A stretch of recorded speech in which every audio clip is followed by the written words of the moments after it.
Le tapis d'honneur. Le tapis d'honneur est un rendez-vous d'honneur avec des hautes personnalités de marque sur des questions nationales et internationales.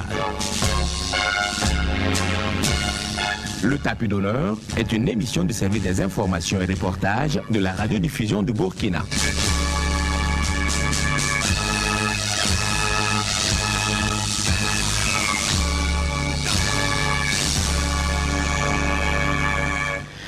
Madame, Monsieur, bonjour. Merci de nous recevoir chez vous. Aujourd'hui, 31 août 2024, l'émission Le Tapis d'honneur de Radio Burkina reçoit pour vous un acteur de développement du monde rural, un passionné dont toute sa vie est consacrée au monde agricole, consultant indépendant, spécialisé également dans les enjeux liés à la sécheresse et à la résilience climatique. Difficile de parler du comité permanent inter-État de lutte contre la sécheresse au Sahel, SILS, institution dans laquelle il a marqué de son empreinte sans évoquer son nom. Madame, Monsieur, pour ne pas vous faire languir trop longtemps, il s'agit de Issa Martin Bikenga. Dans ce grand entretien de 2 heures, nous allons visiter ou revisiter sa riche carrière professionnelle. Pour la conduite de l'émission, je ne suis pas seul, je suis en compagnie de Boukari Zonga. Boukari Zonga, bonjour. Jean-Baptiste Bouda, bonjour. Monsieur Issa Martin Bikenga, bonjour. Bonjour. Merci d'accepter notre invitation et de nous recevoir ici dans votre ferme à quelques encablures de Lumila à la faveur donc de cette campagne agricole 2024. Avant de rentrer dans le vif du sujet, allons donc à la découverte de notre invité à travers ce portrait que nous dresse Hélène Sebo. C'est un passionné des questions agricoles qui, durant sa longue et riche carrière, a mis ses connaissances au service du développement de son pays, le Burkina Faso. Issa Martin Bikenga est un ingénieur agronome né en 1952 à Boulsa dans la province du Namatenga, région du centre-nord. Avec une éducation solide reçue dans les écoles catholiques, notamment l'école primaire Saint-Jean-Baptiste de la Salle, le petit séminaire de Pabré et le collège Saint-Jean-Baptiste de la Salle de Ouagadougou, Issa Martin Bikenga va poursuivre ses études supérieures à l'université de Niamey au Niger. L'aventure continue à l'université intégrée de Kassel en Allemagne, où notre invité va obtenir en 1978 son diplôme d'ingénieur agronome. Le désormais ingénieur agronome décide d'enrichir ses connaissances avec des diplômes obtenus au Centre d'études financières, économiques et bancaires de Paris et à l'Institut de formation agronomique et rurale des régions chaudes à Montpellier en France. C'est avec ses précieux sésames en poche que Martin Bikenga revient servir son pays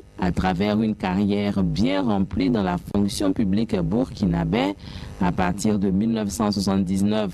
Il occupe divers postes de responsabilité tels que directeur du projet Phosphate, directeur d'exploitation de la société sucrière de la Comoé Sosuco, directeur des études et de la planification du ministère de l'Agriculture et des Ressources animales et secrétaire général de ce même ministère. Martin Bikenga a également été ministre de l'Agriculture d'octobre 1999 à novembre 2000. De 2005 à 2011, il a servi comme secrétaire exécutif adjoint au sein du comité permanent inter-État de lutte contre la sécheresse dans le Sahel SILS à Ouagadougou. Il est ensuite nommé coordonnateur de la cellule technique régionale de l'Alliance globale pour la résilience Sahel et Afrique de l'Ouest Agir, basée au secrétariat exécutif du SILS de 2014 à 2016. En plus de ses responsabilités professionnelles, Martin Bikenga partage son expertise en enseignant la création et la gestion d'entreprises à l'Institut supérieur des sciences technologiques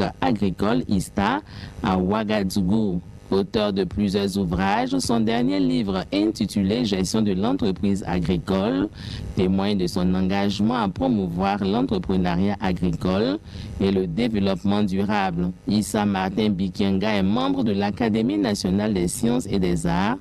Il est marié et père de 2 enfants. Monsieur Issa Martin Bikenga, est-ce que vous vous reconnaissez un tant soit peu dans ce portrait qui a été dressé? Bien, avant de dire un mot là-dessus, je tiens d'abord à exprimer ma reconnaissance à la RTV de me donner l'occasion d'être un invité de cette prestige émission, le tapis d'honneur. Et lorsque j'ai reçu la lettre du directeur général de la RTB, je me suis demandé que me vaut cet honneur.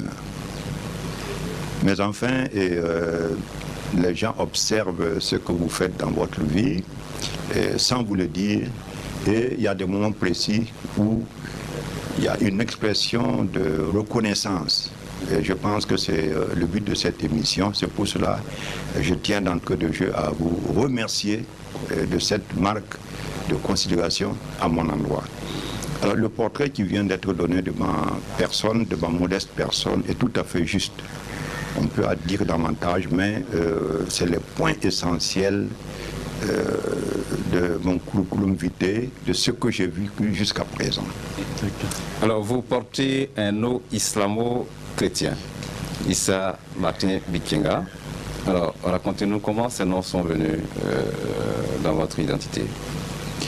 Alors, ma famille sur le plan religieux, et je vais dire mon père et ma mère sont de la religion traditionnelle.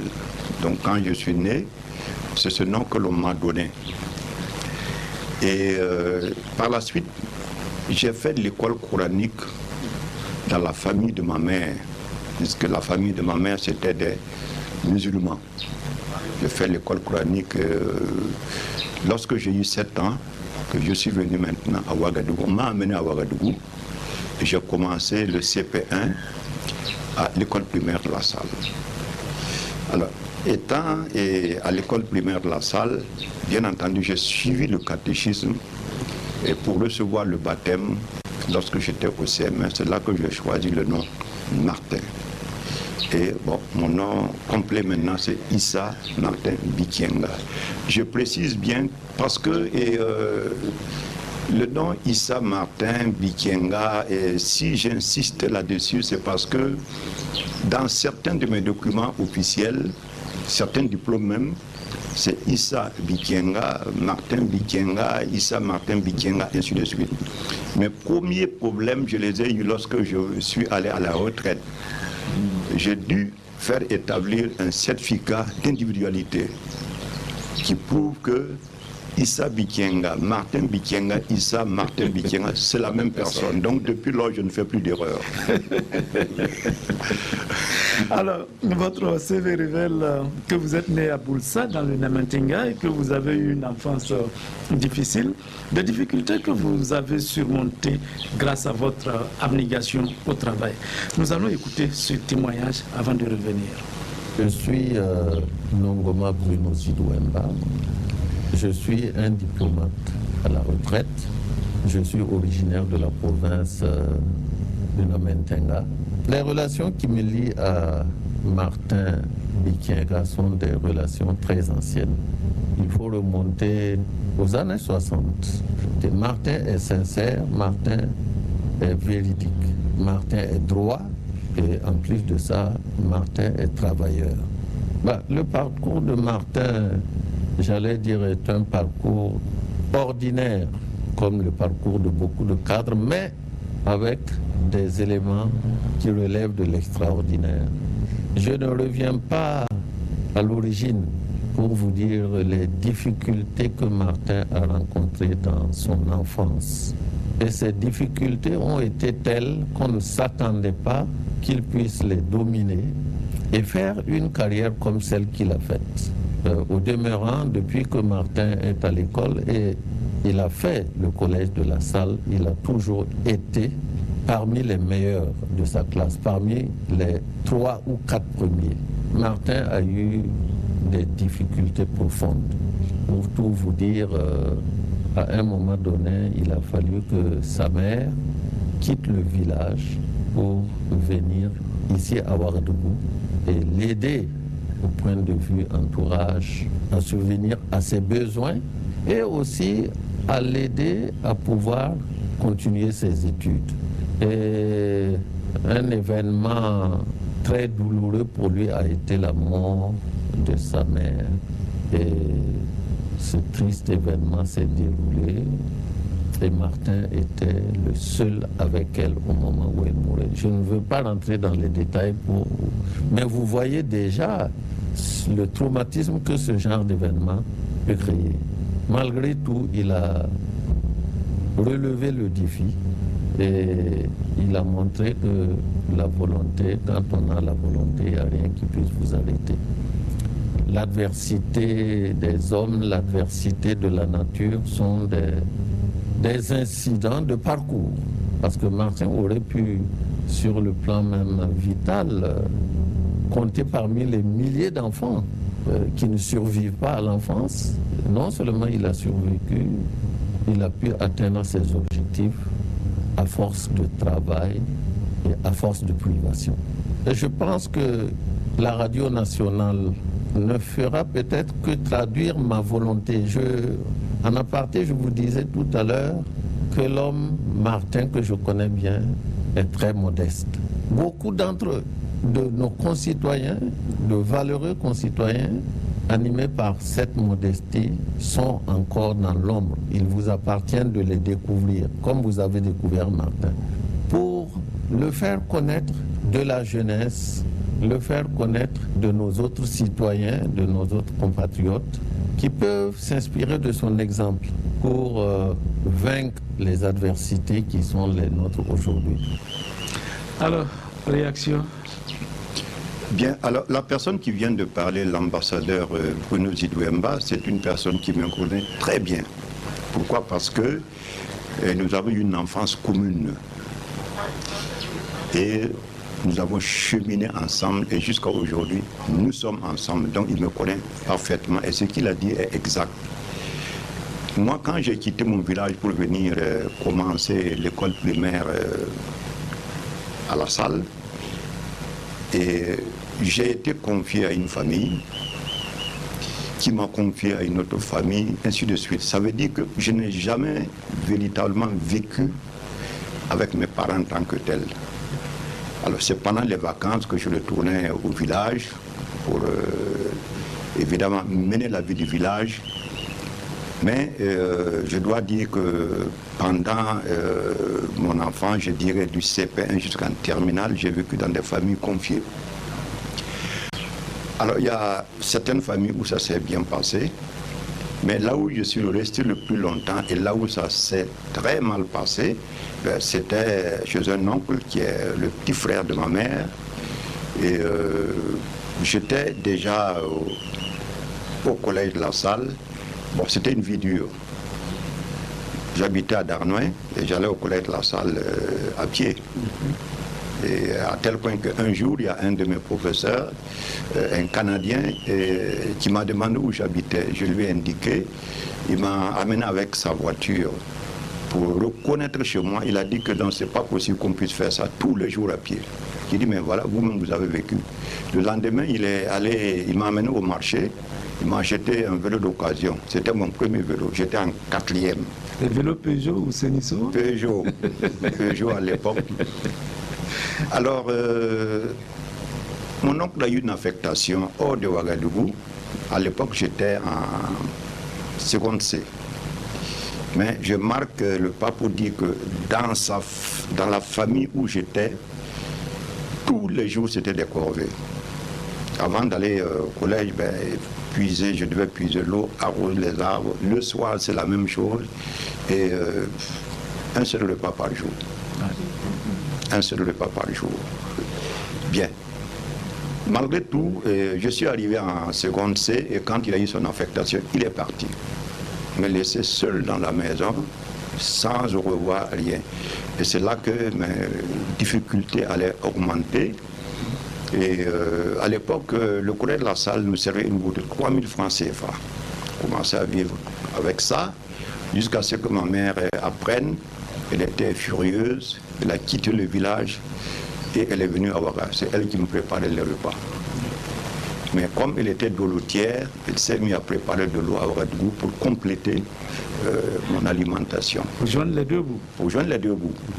Bon, malheureusement, elle n'a pas vécu longtemps puisque quand je suis arrivé en classe de terminale, bon, elle est décédée de suite de maladie, à son âme, et j'ai dû, pendant sa maladie, cesser d'aller au collège de La Salle pour m'occuper d'elle, mais avec les sœurs camiliennes qui ont lui apporté les soins, ça n'a pas marché, elle est décédée. Et le directeur du collège de la salle m'a beaucoup aidé, puisque c'est lui qui est venu à la maison, c'est à prendre le corps, aller faire l'enterrement. Et puis, il s'est dit que ce n'était pas possible que je vive dans cette maison-là. Donc, il m'a pris, il m'a amené dans la communauté des frères des écoles chrétiennes, donc au collège de la salle, pour me garder en observation pendant un certain nombre de jours, parce qu'il craignait que j'ai des troubles mentaux.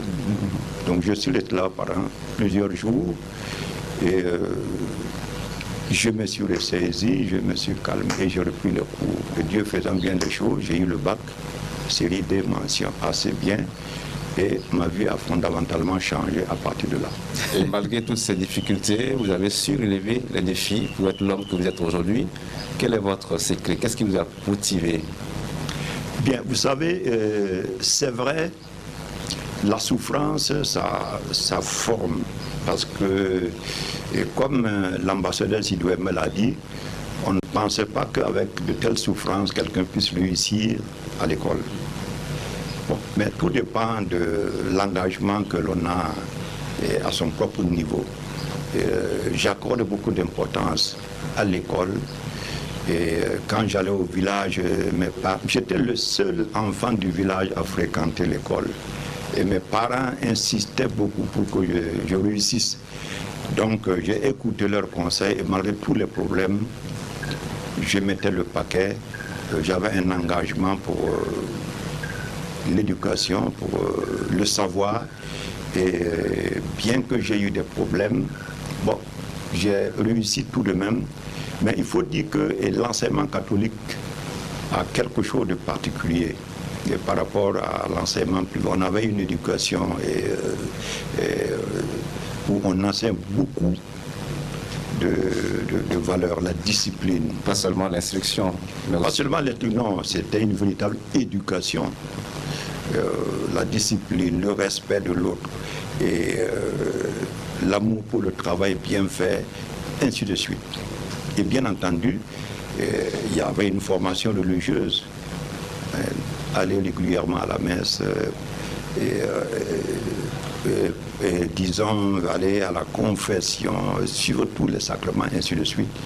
Et ça, c'est une spécialité de l'éducation lassalienne. Et ça m'a marqué puisque j'ai eu l'avantage de faire le primaire et le second cycle chez les Lassaliens. C'est-à-dire que l'éducation lassalienne, je dirais que c'est une marque déposée. Il faut demander à d'autres personnes qui ont fait le collège de la salle. Et parmi ces personnes, vous allez trouver des gens qui ont dirigé ce pays. C'est pour dire que c'est vraiment,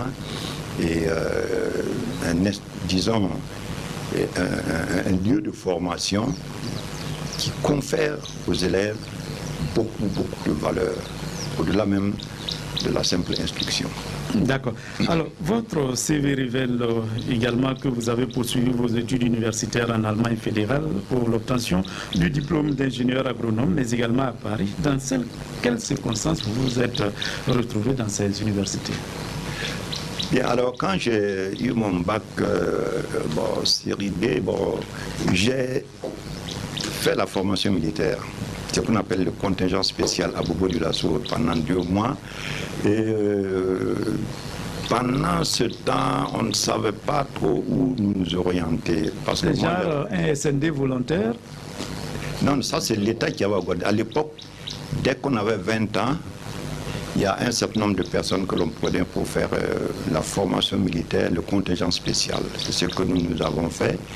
Et pendant ce temps, l'État cherchait où nous envoyer pour faire la formation en agronomie. Parce qu'à l'époque, en Afrique, il n'y avait pas d'école d'agronomie comme ça dans les environs, en Afrique de l'Ouest. Bon, tantôt, on nous a dit qu'on allait à Dakar, on allait à Paris, ainsi de suite. Les choses se sont compliquées.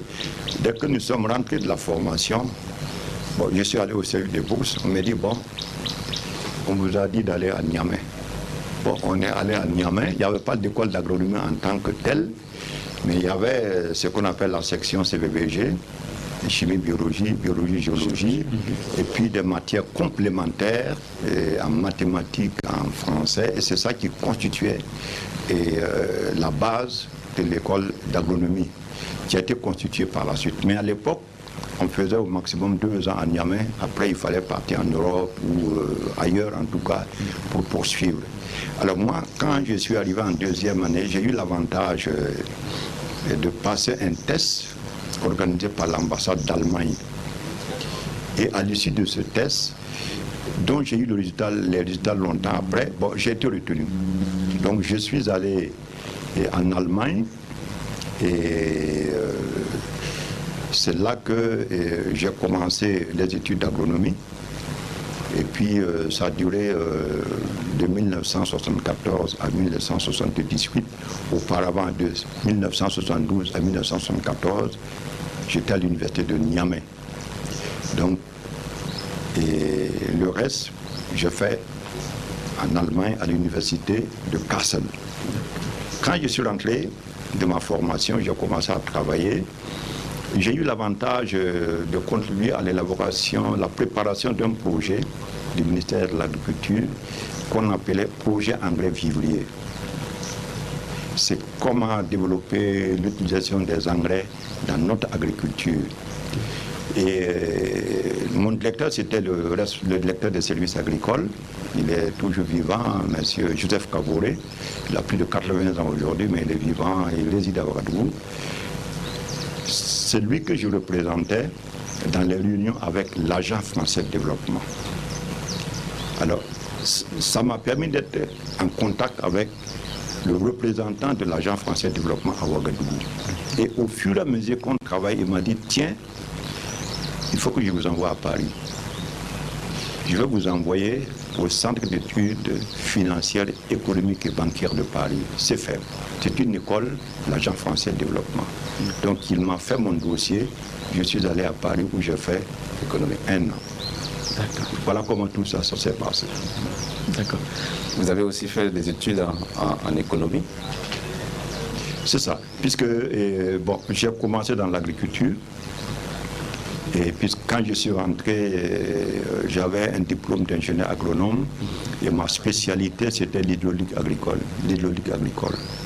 Mais vous voyez que lorsque j'ai commencé à travailler, ce que j'ai fait par la suite, c'était loin de l'hydraulique agricole. On m'a demandé de m'occuper du projet phosphate. Ça, c'est quelque chose qui a trait à la fertilité des sols. Donc j'ai dû abandonner ce que j'avais comme formation initiale, formation spécialité, pour me consacrer à la question de la gestion de la fertilité des sols. Et c'est ça qui m'a amené à contribuer à la conception du projet engrais vivrier et à faire le CFEM. D'accord. Alors, votre parcours a-t-il été influencé par un mentor ou un proche? Bon, je dois dire que oui. Parce que quand je rédigeais mon mémoire à mon université, je l'ai fait avec un professeur que j'admirais beaucoup. C'est un spécialiste de l'hydraulique agricole et de l'agroclimatologie. Alors, il était brillant et vraiment son parcours m'a inspiré. J'ai fait donc une spécialisation en hydraulique agricole. Alors, lorsque j'ai fini, je lui ai dit, bon, je veux poursuivre. Il m'a dit, non. Ce que vous avez comme formation de base, si c'est pour servir votre pays, ça suffit largement. C'est ce qu'il m'a dit d'abord. Ensuite, il m'a dit, non, c'est pas la peine d'aller trop dans la technique. Si vous voulez devenir un grand responsable dans votre pays, il faut faire des études de gestion. Laissez la technique maintenant, ça vous suffit. Et allez dans la technique, et dans le management, la gestion, pour compléter votre formation technique. J'ai retenu ça. Et lorsque le représentant de l'Agence française de développement à Ouagadougou m'a fait la proposition, ça m'a rappelé ce que mon professeur m'avait dit et j'ai continué dans ça. Et je dois dire que tout le reste de ma carrière a été beaucoup plus marqué par le management que les questions purement techniques. Donc il y a eu cette inspiration. Bien entendu, pour les autres aspects, il y a des personnes avec lesquelles j'ai cheminé. l'ambassadeur Bruno Zidouemba qui vient de parler, je vous ai dit, on a eu une enfance commune. Lui aussi, il a eu une enfance difficile, comme moi. Donc, c'est quelque chose qu'on a en commun. Mais il a aussi vaincu l'adversité jusqu'à devenir ce qu'il est. Mais sur le plan scientifique, j'ai eu l'accompagnement d'un grand ami, docteur Michel Sédego, avec lequel j'ai cheminé sur le plan scientifique et avec qui je continue de travailler jusqu'à aujourd'hui. C'est un académicien. D'accord. Monsieur Bikenga, nous allons donc parler de votre famille, de la vie de votre famille. Vous êtes marié, père de 2 enfants. Alors dites-nous, quel type de chef de famille êtes-vous? Bien. Je dirais que je suis quelqu'un de très attaché à ma famille. Ma famille est très réduite. Il y a moi-même, mon épouse et 2 filles. Bon, avec 2 petits-enfants. Donc c'est une famille réduite. Ça permet que je puisse m'en occuper. Bon, mais les fonctions de responsabilité que j'ai eu à occuper durant toute ma carrière m'ont empêché d'être davantage proche de ma famille. Si ce n'est que le soir, on peut véritablement se voir, échanger. Bon, mais pour ce qui concerne les enfants, je me suis occupé d'elles surtout quand elles ont commencé les études universitaires. Je les ai aidées dans la révision des cours, l'explication de certaines matières, l'accompagnement au niveau de la rédaction des mémoires, ainsi de suite. Alors, mon épouse est d'une formation différente, elle est de l'économie sociale et familiale, elle est enseignante. Bon, c'est une personne qui, bien entendu, sait se prendre en charge, donc je n'avais véritablement pas de problème en ce qui concerne la question purement familiale. Elle gérait bien la maison. Et puis, lorsqu'il y avait des difficultés, on en parlait et chaque fois on trouvait les solutions qui s'imposent. D'accord. Nous allons vous faire écouter des proches qui vous connaissent le mieux. Il s'agit de votre fille aînée qui parle de vous. Je suis Bibiane Bikenga. Je suis la fille aînée de M. Bikenga Issa Martin. Et comme profession, je suis gestionnaire financier. Papa, c'est quelqu'un de très rigoureux et aussi très, très responsable. C'est quelqu'un, quand on lui confie une tâche, il le fait au-delà même de ce qu'on lui a demandé. Et voilà, maintenant, côté éducation, c'est quelqu'un qui est proche de ses filles. Il a tout fait pour nous pousser, chacune en fonction de ses capacités. C'est, bon, je peux dire, c'est notre mentor. Il ne nous a jamais sous-estimés. Il ne nous a jamais senti, disons, inférieurs, ou bien parce que nous sommes des filles. On n'a jamais senti un facteur limitant. Au contraire, il a toujours été très exigeant. Voilà. Surtout au niveau scolaire, il a été très exigeant. Si tu as un projet que tu vas aller le voir, toujours il va t'accompagner. Mais derrière aussi, c'est pas un papa qui gâte beaucoup, non. Il gâte quand tu le mérites vraiment. On était vraiment encadré par ce cadre religieux-là. Donc c'est la messe le dimanche, les prières, il y a les engagements dans les différentes paroisses. Et il y avait cet environnement-là. Il y avait aussi la discipline personnelle. Parce que le matin, il faut se lever à telle heure, il faut faire ses devoirs, il faut faire sa chambre. Donc il y avait aussi l'aspect personnel aussi qu'il a développé. Et maintenant, côté études aussi, il ne baissait pas la garde. Tout le temps, il suit. En fait, il nous poussait à l'excellence. Et contrairement à ce que l'on pense, c'est quelqu'un qui n'a pas de complexe. Ça ne le gêne pas de prendre un balai, nettoyer la maison. Quand il arrive à la maison, c'est le papa normal. Donc toutes les fonctions, non, ils mettent ça de côté, c'est le papa normal. Papa n'est pas violent, mais il avait sa manière de nous faire marcher, comme on le dit. Et on a même une anecdote, une fois, en fait, c'est lui qui nous amenait à l'école le matin, et on était tout le temps en retard, donc ça l'agaçait. Et un jour, on est sorti, on a vu que la voiture, il n'était pas là. Donc il avait avancé, il était au moins à 150 mètres de la maison. Donc il nous a fait marcher pour aller le rejoindre. Depuis ce jour, quand il donne une heure, nous-mêmes on est en avance, on l'attend. Il tape pas, il crie pas. C'est un peu ça. Papa, merci d'être ce que tu es pour nous. On n'est jamais rentré avec un souci et puis il ne s'est pas levé pour nous aider à résoudre. Vraiment, papa, merci d'avoir été ce coach pour nous. Merci d'être là. On t'aime très fort et on t'embrasse fort. Voilà, réaction déjà au propos de votre fille. Bon, de toutes les façons, elle, c'est la fille aînée que j'ai suivie. Elle, je l'ai suivie de très près parce que, bon, ce que je dois préciser, c'est que toute ma famille, nous sommes des Lassaliens. J'ai fait le collège La Salle, mon épouse a fait La Salle et mes 2 enfants ont fait La Salle. Bien. Alors, celle qui vient de parler, Bibiane, je l'ai suivie de très près parce que j'ai voulu qu'elle poursuive ses études sur le plan scientifique et fasse des études scientifiques.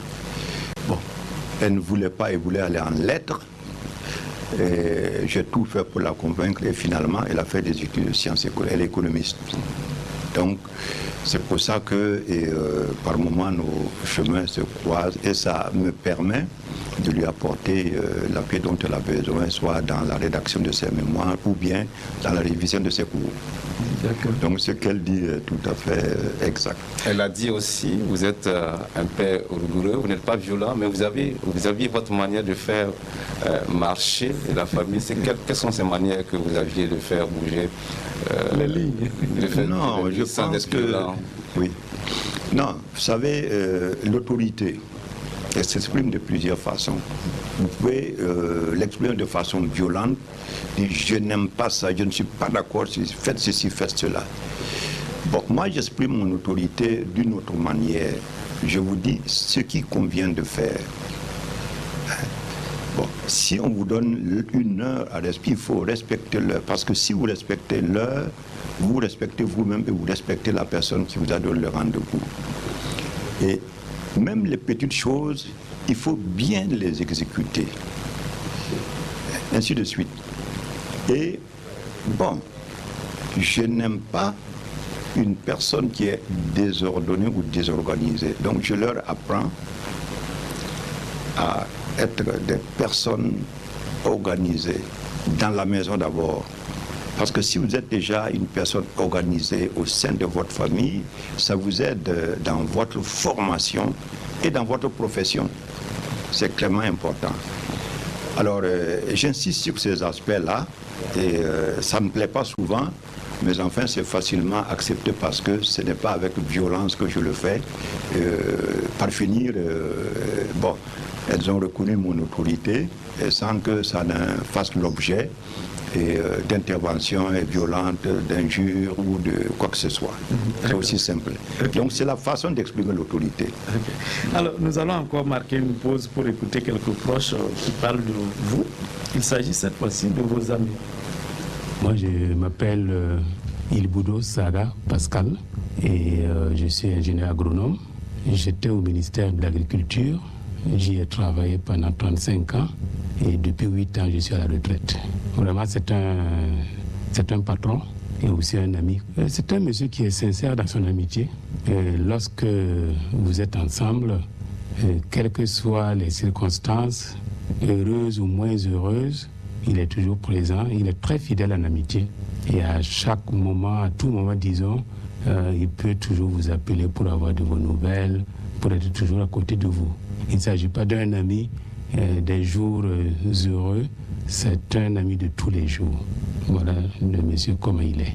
Je suis le docteur Michel Sédou, à Paroba. Je suis chercheur, directeur de recherche à la retraite. J'ai travaillé pendant une 40aine d'années au CNRST et actuellement je suis membre de l'Académie des sciences, des arts et des lettres du Burkina Faso. On se connaît de longue date et plus que de parents, nous sommes de véritables amis parce que nous avons suivi pratiquement la même carrière professionnelle Sauf que lui, il a opté pour le développement et moi, j'ai opté pour la recherche. Je suis comblé, c'est un confident. Quand j'ai pas mal de soucis, je m'ouvre à lui. Je ne suis pas quelqu'un d'ouvert d'habitude, mais c'est quelqu'un avec qui, spontanément, j'expose mes problèmes. Et le plus souvent, il m'apporte sa contribution. Ça, c'est un. De deux, c'est une personne avec qui j'aime plaisanter. Et là aussi, vous savez que quand vous plaisantez, ça vous détend, etc. Nous aimons sortir ensemble. On a pratiquement les mêmes points de vue sur pas mal de questions. Ce qui fait que, bon, il y a une sorte d'osmose entre nous, quoi. Et il a un grand défaut. Il a un grand défaut, le travail ou rien. Et il est tout le temps au travail. Depuis que je le connais, il n'y a pas un seul jour que Dieu fait où il n'est pas sur un dossier. Et souvent, je plaisante avec lui en lui disant, on ne vit pas deux fois. Mais Dieu merci, nous arrivons quand même à trouver des moments où, en dehors de boulot, nous parlons d'autres choses. Quand on est rentré d'études dans les années 78, un soir chez Bruno, justement, on s'était donné comme consigne d'amener Martin à l'ivresse. Mais je crois que c'est plutôt lui qui nous a roulé dans la farine. Il était là stoïque, il ne disait rien, il buvait, mais à la fin, je crois que c'est nous tous, nous étions plutôt atteints, quoi. Plutôt que lui. Ça veut dire que, bon, son calme est souvent déroutant. Alors, des propos de vos amis, il ressort que vous êtes fidèle en amitié. Qu'est-ce que l'amitié représente pour vous? Bien, alors, je dirais tout de suite, l'amitié est essentielle dans la vie. Parce que dans la vie, on a ses parents, mais aussi on a ses amis. Vous avez besoin des deux pour vivre. Il faut savoir que si vous n'avez pas d'amis, il y a des situations dans votre vie familiale, professionnelle, qui seront telles que vous ne pouvez pas vous en sortir sans amis. Ceux qui viennent de parler, le tout premier, Ilbouro Sarah Pascal, lui c'est un Lassalien, bon, beaucoup plus jeune que moi, mais il a fait la même formation que moi. Il est ingénieur agronome et il a fait le CFEP. Il est du ministère de la Culture, moi je l'ai eu comme secrétaire général. C'est un gars extrêmement compétent. Et depuis qu'il est au Collège de la Salle, depuis qu'on se connaît, on est resté connecté jusqu'à aujourd'hui. Et quand je dis jusqu'à aujourd'hui, actuellement, il y a des consultations que nous faisons ensemble. Et comme je connais ses compétences, je lui fais appel. Comme lui aussi, il me fait appel, puisque, et au nom de l'amitié, il m'a donné la possibilité de faire des consultations à l'étranger. Quant à Michel Cédreau, je vous ai parlé de lui avant. J'ai eu un compagnonnage scientifique avec lui. On a fait pas mal de choses ensemble. Et c'est lui qui m'a amené à l'Académie nationale des sciences, des arts et des lettres du Burkina Faso, une institution prestigieuse qui mérite d'être connue parce qu'elle peut beaucoup apporter dans notre pays. Alors, sur la base de ces deux exemples, vous voyez ce que l'amitié permet de faire. D'accord. Voyez-vous. Donc c'est extrêmement important. Il faut soigner ses amis. Et on n'a pas besoin d'en avoir beaucoup. C'est même difficile d'en avoir beaucoup. Il faut avoir des amis sérieux parce que eux là, Ilbouro Sarah Pascal, c'est depuis le Collège de la Salle. Bon, Michel Cédreau, c'est depuis l'université de Niamey qu'on se connaît vraiment. Mais jusqu'à présent, on est très proches. On est ensemble. D'accord. Voilà. Alors, vos amis disent que vous êtes un manière de travail. Est-ce que vous aviez souvent du temps pour vous-même? Comment vous occupiez vos temps libres? Alors ça c'est ce que tout le monde me dit.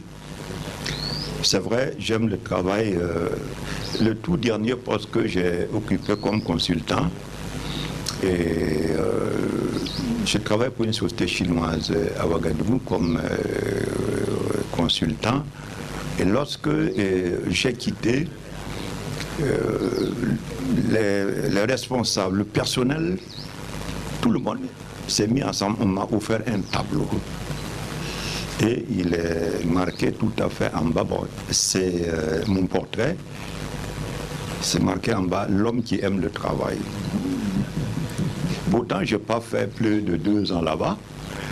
Bon, l'amour du travail, ça se cultive. Ça, c'est depuis, j'allais dire, l'école de la salle nous a toujours appris à aimer le travail. Je n'ai pas besoin de vous en dire davantage. Si vous aimez le travail et vous créez les conditions de votre réussite, j'allais dire que vous n'aurez pas de problème dans votre vie, puisque si vous savez travailler, vous serez en mesure de subvenir à vos besoins et de mener une vie décente. Donc il faut aimer le travail. Bon, moi, j'ai consacré beaucoup de temps à ça, et malheureusement, j'ai très peu de loisirs. Très peu de loisirs, même jusqu'à présent. Bon, je crois que sur les 24 heures, mes 12 heures sont occupées par le travail. Vous n'avez pas de temps libre? Bien. Bon, c'est vrai que c'est pas facile. Bon, j'ai quelques petits loisirs quand même dont je peux parler. Moi, je suis sportif, je suis pratiquant du taekwondo. J'ai fait le taekwondo jusqu'à la ceinture noire. J'ai même été président d'honneur de la Fédération burkinabé de taekwondo. Actuellement, je n'arrive plus à pratiquer, faute de temps, mais je fais le footing, la marche, donc les week-ends. Donc, je suis toujours dans le sport. Je fais de la lecture, beaucoup de lecture, parce que pour pouvoir écrire, il faut lire d'abord. D'accord. Il faut lire. Alors, et vous êtes également auteur de plusieurs œuvres littéraires, vous venez donc de l'aborder. Quelles sont vos œuvres majeures et de quoi traitent-elles? Bien, alors, pour en parler rapidement, je dirais que le tout premier ouvrage que j'ai écrit, ça concerne la rentabilité des projets de production agricole, des projets et programmes de production agricole, la rentabilité. Pour expliquer ce que c'est que rentabilité économique et rentabilité financière. Après cela, j'ai écrit un livre sur l'analyse des politiques agricoles à l'attention des organisations professionnelles agricoles. Parce que souvent, les organisations professionnelles agricoles sont associées à l'élaboration des politiques, mais les leaders, bien qu'ils soient leaders, ne comprennent absolument rien au sujet. Donc ce livre avait pour but de leur montrer comment on analyse une politique. Et une fois qu'on l'a analysée, comment on conçoit une politique, qu'elle soit nationale ou internationale. Une politique nationale, c'est facile, puisque comme c'est national, on peut influencer. Mais on a des politiques internationales et qu'on ne peut pas influencer. Donc, le livre indique comment vivre avec ces politiques-là. Alors, j'ai écrit un 3e livre sur les phosphates de Burkina Faso. Ce livre traite de la caractérisation de ces phosphates et évoque l'efficacité agronomique et la rentabilité économique. C'est un livre que je dirais qui est complet, qui traite de façon complète les phosphates de Burkina Faso, notamment les phosphates de Côte-Jari, pour que l'on sache ce que l'on peut faire avec ces phosphates-là, parce que c'est une richesse pour notre pays, une richesse importante. Bon, après ça, j'ai écrit un autre ouvrage sur la gestion de ressources naturelles et la sécurité alimentaire au Sahel. Et là, c'est pour montrer comment ces deux aspects-là sont traités dans les pays sahéliens et comment on peut s'en servir pour parvenir à la réalisation de la sécurité alimentaire et nutritionnelle. Bon, je peux poursuivre. J'ai écrit un livre également sur le Burkina Faso face au changement climatique, et fragilité et résilience, et un autre sur l'entreprise agricole, comment gérer une entreprise agricole, méthodologie pratique. D'accord. Voilà. Alors, nous allons ouvrir à présent une autre fenêtre de votre riche parcours. Vous êtes agroéconomiste. Ça répond à quoi? Qu'est-ce que ça renferme? Bien, alors, l'agroéconomie, c'est le concours de deux spécialités. D'abord, l'agronomie et l'économie. Comme je vous l'ai dit, bon, moi j'ai eu l'avantage de faire ces études-là, mais on peut devenir agroéconomiste autrement. C'est-à-dire, si vous faites une école d'agronomie, comme moi je l'ai fait, au lieu de vous spécialiser en hydraulique agricole, vous pouvez vous spécialiser en économie, en agroéconomie. Et maintenant, par exemple, si on prend l'université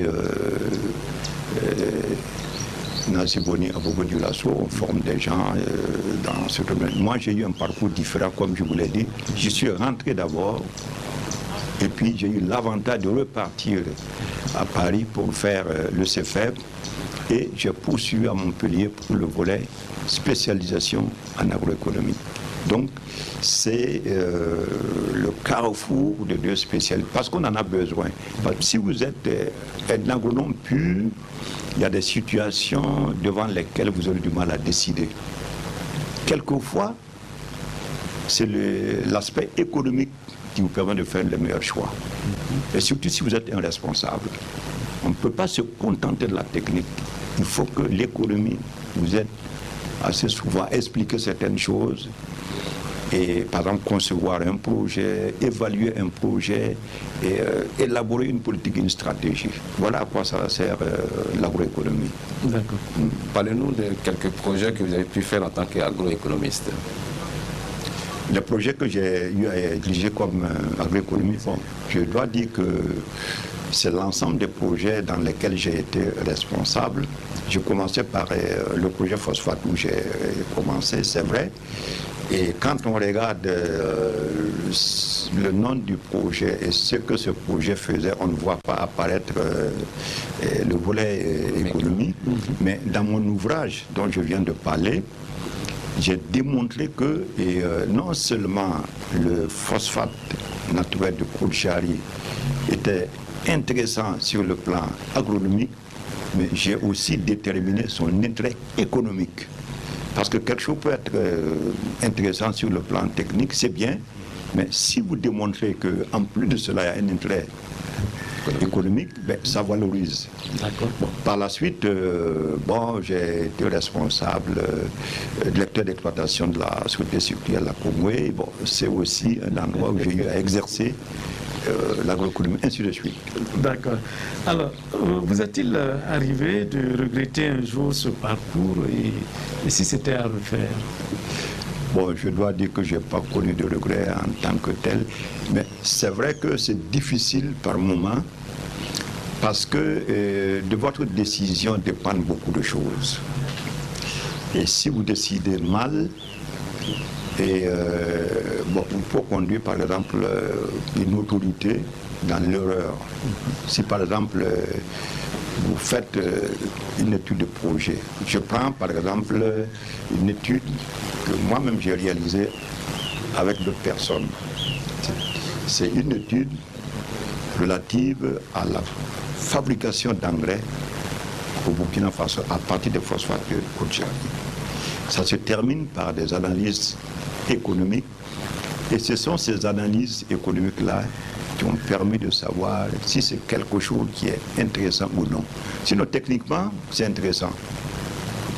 Alors, si par exemple ce travail n'est pas bien fait, bien soigné, vous allez conduire l'autorité à prendre une option qui va se traduire par des erreurs au choix et parfois par des catastrophes. C'est un peu difficile, mais enfin, moi, je ne regrette pas d'être agroéconomiste. D'accord. Alors, nous allons marquer une petite pause avant de revenir. Le tapis d'honneur est un rendez-vous d'honneur avec des hautes personnalités de marque sur les questions nationales et internationales. Madame, Monsieur, vous êtes sur le tapis d'honneur de Radio Burkina avec pour invité Monsieur Issa Martin Bikenga. Monsieur Issa Martin Bikenga, vous avez été ministre de l'Agriculture. Dites-nous comment est-ce que vous êtes arrivé à la tête de ce département ministériel? Bien, avant d'être ministre de l'Agriculture, j'étais d'abord secrétaire général. C'était en 1996, j'étais nommé secrétaire général. C'est aussi une période qui a été marqué par le PAS, le programme d'ajustement structurel. Et le PAS a touché le secteur de l'agriculture. Et notre ajustement, ça s'appelait Programme d'ajustement du secteur agricole PASA. Et je dois vous dire tout de suite que l'ajustement structurel tel qu'il avait été conçu par les institutions de Bretton Woods et imposé à nos pays était inadapté à l'agriculture. Donc, notre travail au ministère de l'Agriculture, c'était de démontrer à la Banque mondiale et au FMI que l'ajustement structurel pour l'agriculture, c'était un mauvais choix. J'étais dans une réunion au ministère de l'économie et des finances sur ces questions, et parce qu'on préparait une mission à la Banque mondiale. Il fallait qu'on réunisse tous les arguments et pour aller expliquer davantage à la Banque mondiale qu'il fallait sortir l'agriculture de l'ajustement structurel. Et c'est pendant cette réunion-là qu'on m'a rappelé au bureau. Bon, je suis reparti dans mon bureau. On m'a dit, bon, le Premier ministre cherche à vous voir. C'était Gabriel Désiré Ouédraogo. J'ai dit, bon, il veut me voir à son bureau ou à son domicile. Il m'a dit, bon, il a dit de venir à domicile. Je suis allé à son domicile. C'est là qu'il m'a signifié. Et on était dans une période de remaniement gouvernemental et il m'a signifié qu'il m'a proposé comme ministre de l'Agriculture. Bon, j'ai demandé un temps de réflexion. Il dit non, le président du FASO est déjà d'accord. Puisque quand il en a parlé au président, le président dit, ah, c'est celui qui était à la Socico là. Il dit, bon, ok, c'est bon. Voilà comment je suis arrivé au gouvernement. D'accord. Alors, vous avez gravi tous les échelons dans ce ministère. Parlez-nous de votre secret. Bon, est-ce qu'il y a vraiment un secret dans ça? Le seul secret, c'est l'amour du travail bien fait. Si vous aimez votre travail, ce que vous faites, et vous le faites correctement, ben, ça vous ouvre beaucoup de portes. Et quand je parle du travail bien fait, c'est pas simplement la compétence avec laquelle vous travaillez, ce n'est pas la mise en œuvre de votre savoir, c'est les résultats que vous produisez. Vous savez, dans notre administration, par exemple, vous allez trouver des gens qui ont 10 ans, 20 ans d'expérience, mais qui ne sont pas au fait de leur profession. Donc les 10 ans ou les 20 ans là, on peut considérer ça comme un temps de présence. C'est-à-dire qu'ils n'ont pas véritablement progressé dans leur profession. Alors que quand vous êtes dans votre profession, il faut essayer de vous performer dans le travail, parce que de toutes les façons, et comme j'ai l'habitude de dire, quand on parle de savoir, pour moi, c'est la connaissance pratique des choses. Tant qu'on n'a pas fait quelque chose, produit un résultat, on ne peut pas démontrer que véritablement vous savez. Donc moi j'ai mis l'accent sur la production de résultats. C'est au vu de résultats chaque fois que j'ai été hissé à des fonctions de niveau supérieur. Donc de chef de projet, directeur de projet, directeur de la planification, secrétaire général, puis ministre, ainsi de suite. Alors, premier responsable donc de ce département ministériel, quelle était votre feuille de route? Quelles étaient les missions à vous assigner? Alors, à l'époque, le problème essentiel de notre pays et qui demeure aujourd'hui, c'est la question de la sécurité alimentaire. Donc, mon rôle en tant que ministre, c'est de tout faire pour accroître la production au niveau de Burkina Faso. Et ça implique beaucoup de choses. Et d'abord, sur le terrain, il fallait proposer aux producteurs agricoles des techniques performantes parce que nous sommes dans un pays où le climat est tellement difficile.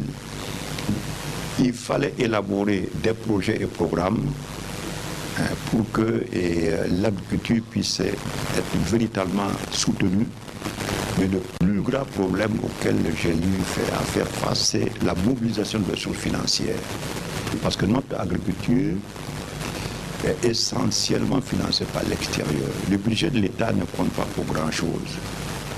Alors ça fait que il faut chaque fois solliciter les partenaires techniques et financiers. Et c'est pour ça que le ministère de la Culture était un ministère à projet. Il fallait gérer correctement ces projets pour que ces projets produisent des résultats sur le terrain, mais également pour avoir la confiance des donateurs.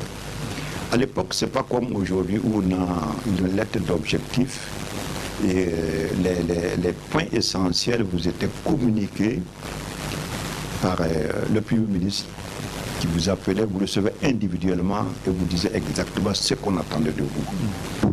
Alors, ce n'est pas une tâche facile, par exemple, accroître la production agricole au Burkina. ce n'est pas une tâche facile parce que le climat est difficile, mais on vous dit de faire en sorte que tout le monde mange à sa faim dans ce pays-là. Ce qui était difficile. Ce qui était difficile. Bon, mais la feuille de route comportait comme point essentiel la question de la sécurité alimentaire. À partir de là, maintenant, découlait tout le reste dont je viens de vous parler. Comment y parvenir? C'est faire travailler les gens sur le terrain, les organisations professionnelles agricoles. C'est également mobiliser des ressources financières. Et à l'époque, j'ai contribué à l'élaboration de grands projets et programmes. Mais ce que j'ai le plus fait et que je garde en mémoire, c'est l'élaboration des politiques et des stratégies agricoles. Parce que je me suis dit, de toute façon, si vous êtes ministre, c'est pour une durée très courte. Vous savez quand est-ce que vous êtes venu, vous ne savez jamais quand est-ce que vous allez partir. Il dit, bon, ce qu'il faut faire de mieux, c'est concevoir des politiques et des stratégies pour qu'après vous, ceux qui vont venir après vous sachent qu'il y a un sillon qui est déjà tracé, c'est-à-dire il y a une approche prospective qui est déjà là, et si la personne est de bonne foi, elle peut s'inscrire dans cette logique-là et continuer. Elle ne vient pas trouver le vide. Donc j'ai beaucoup travaillé sur les politiques et stratégies agricoles. D'accord. Parlons de politique et stratégie. Aujourd'hui, il est question de l'offensive agro-silvopastorale. Que pensez-vous de ce programme présidentiel? Alors, ce programme présidentiel, c'est un important programme. Ça couvre la période 2023-2025. Et je dirais que le président a été très bien inspiré. Parce que, voyez-vous, la question de la production agricole reste importante. On veut que tout le monde mange à sa faim, comme je viens de vous le dire. Mais la production rencontre d'énormes difficultés. Par exemple, dans le programme présidentiel, ce qui est prévu, c'est quoi? C'est mobiliser les forces combattantes dans la production agricole, pour augmenter la production. Mais également pour permettre aux forces combattantes d'être à l'origine de leur propre nourriture. Quand je dis que le président du Faso était bien inspiré, je dirais qu'il y a une philosophie derrière que je pourrais comparer à une politique de développement qui se définit simplement: nous devons être capables de produire ce que nous mangeons. À mon avis, c'est comme ça que je comprends ça.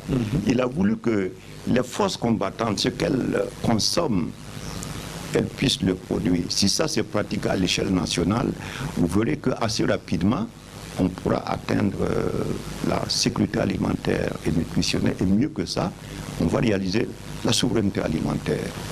C'est un programme très important. Moi, je suis très favorable à cela. D'accord.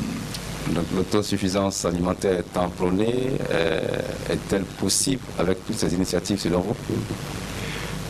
Bon, quand on parle d'autosuffisance alimentaire, ça demande des précisions. Il faut parce que les gens utilisent indifféremment autosuffisance alimentaire, sécurité alimentaire, souveraineté alimentaire.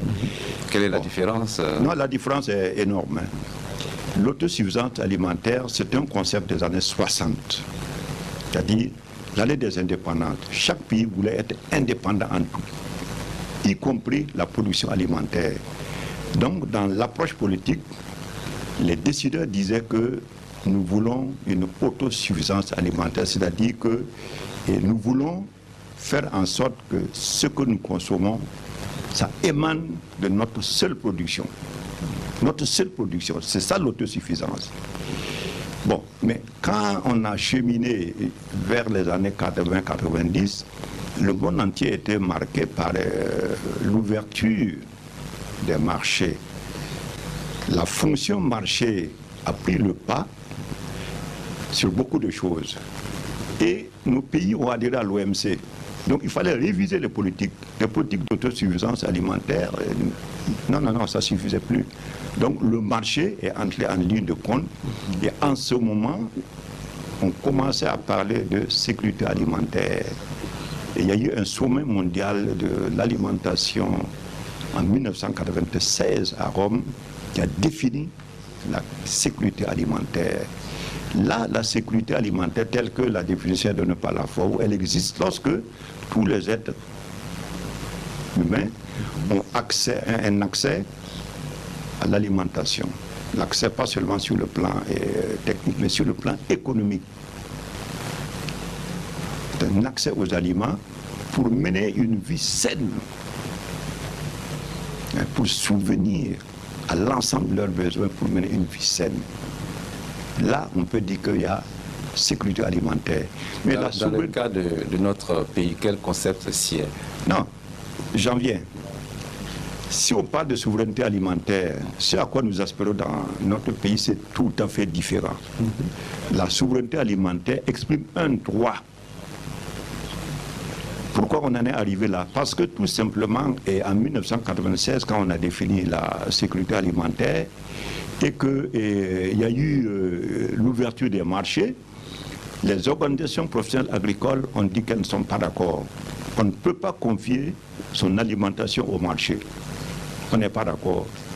Et depuis lors, il y a eu un mouvement mondial qu'on appelle, mouvement paysan mondial qu'on appelle Via Campesina, qui s'est dressé en 1996 contre la définition donnée par la FAO de la sécurité alimentaire et a prôné la souveraineté alimentaire soutenue par les organisations professionnelles en Afrique et ailleurs. Depuis lors, on parle davantage de souveraineté alimentaire. Et qu'est-ce que ça signifie? C'est un droit. C'est-à-dire le droit pour un pays, pour un peuple, de choisir sa politique agricole et alimentaire, sans dépendre de quelqu'un. Voyez-vous, c'est différent de l'autosuffisance et de la sécurité alimentaire. Ça exprime un droit. Ça veut dire que maintenant, et que nous recherchons notre souveraineté alimentaire, pour nous, ça veut dire quoi? C'est nous-mêmes qui allons décider des politiques agricoles et alimentaires, dire ce que nous voulons produire et ce que nous voulons consommer. Mais on ne doit pas se laisser influencer par l'extérieur sur ces plans-là. D'accord. On vous aura compris. Monsieur le ministre, les pesticides accroissent certes les rendements, mais de nombreuses conséquences sur la santé humaine. Comment concilier la santé et l'agriculture pour que notre nourriture soit notre remède, comme on le dit? Bien, l'utilisation des pesticides en agriculture, elle est nécessaire parce que c'est pour éliminer ce qu'on appelle les pestes, les ennemis des cultures. Il y en a, parce que si on ne le fait pas, il y a des pertes agricoles très importantes. Bon, comment on en arrive au problème de santé? C'est parce que tout simplement, les produits phytosanitaires, certains produits phytosanitaires qui sont utilisés sont d'abord mal utilisés. C'est-à-dire que soit les doses ne sont pas respectées, soit les utilisateurs n'utilisent pas des protections.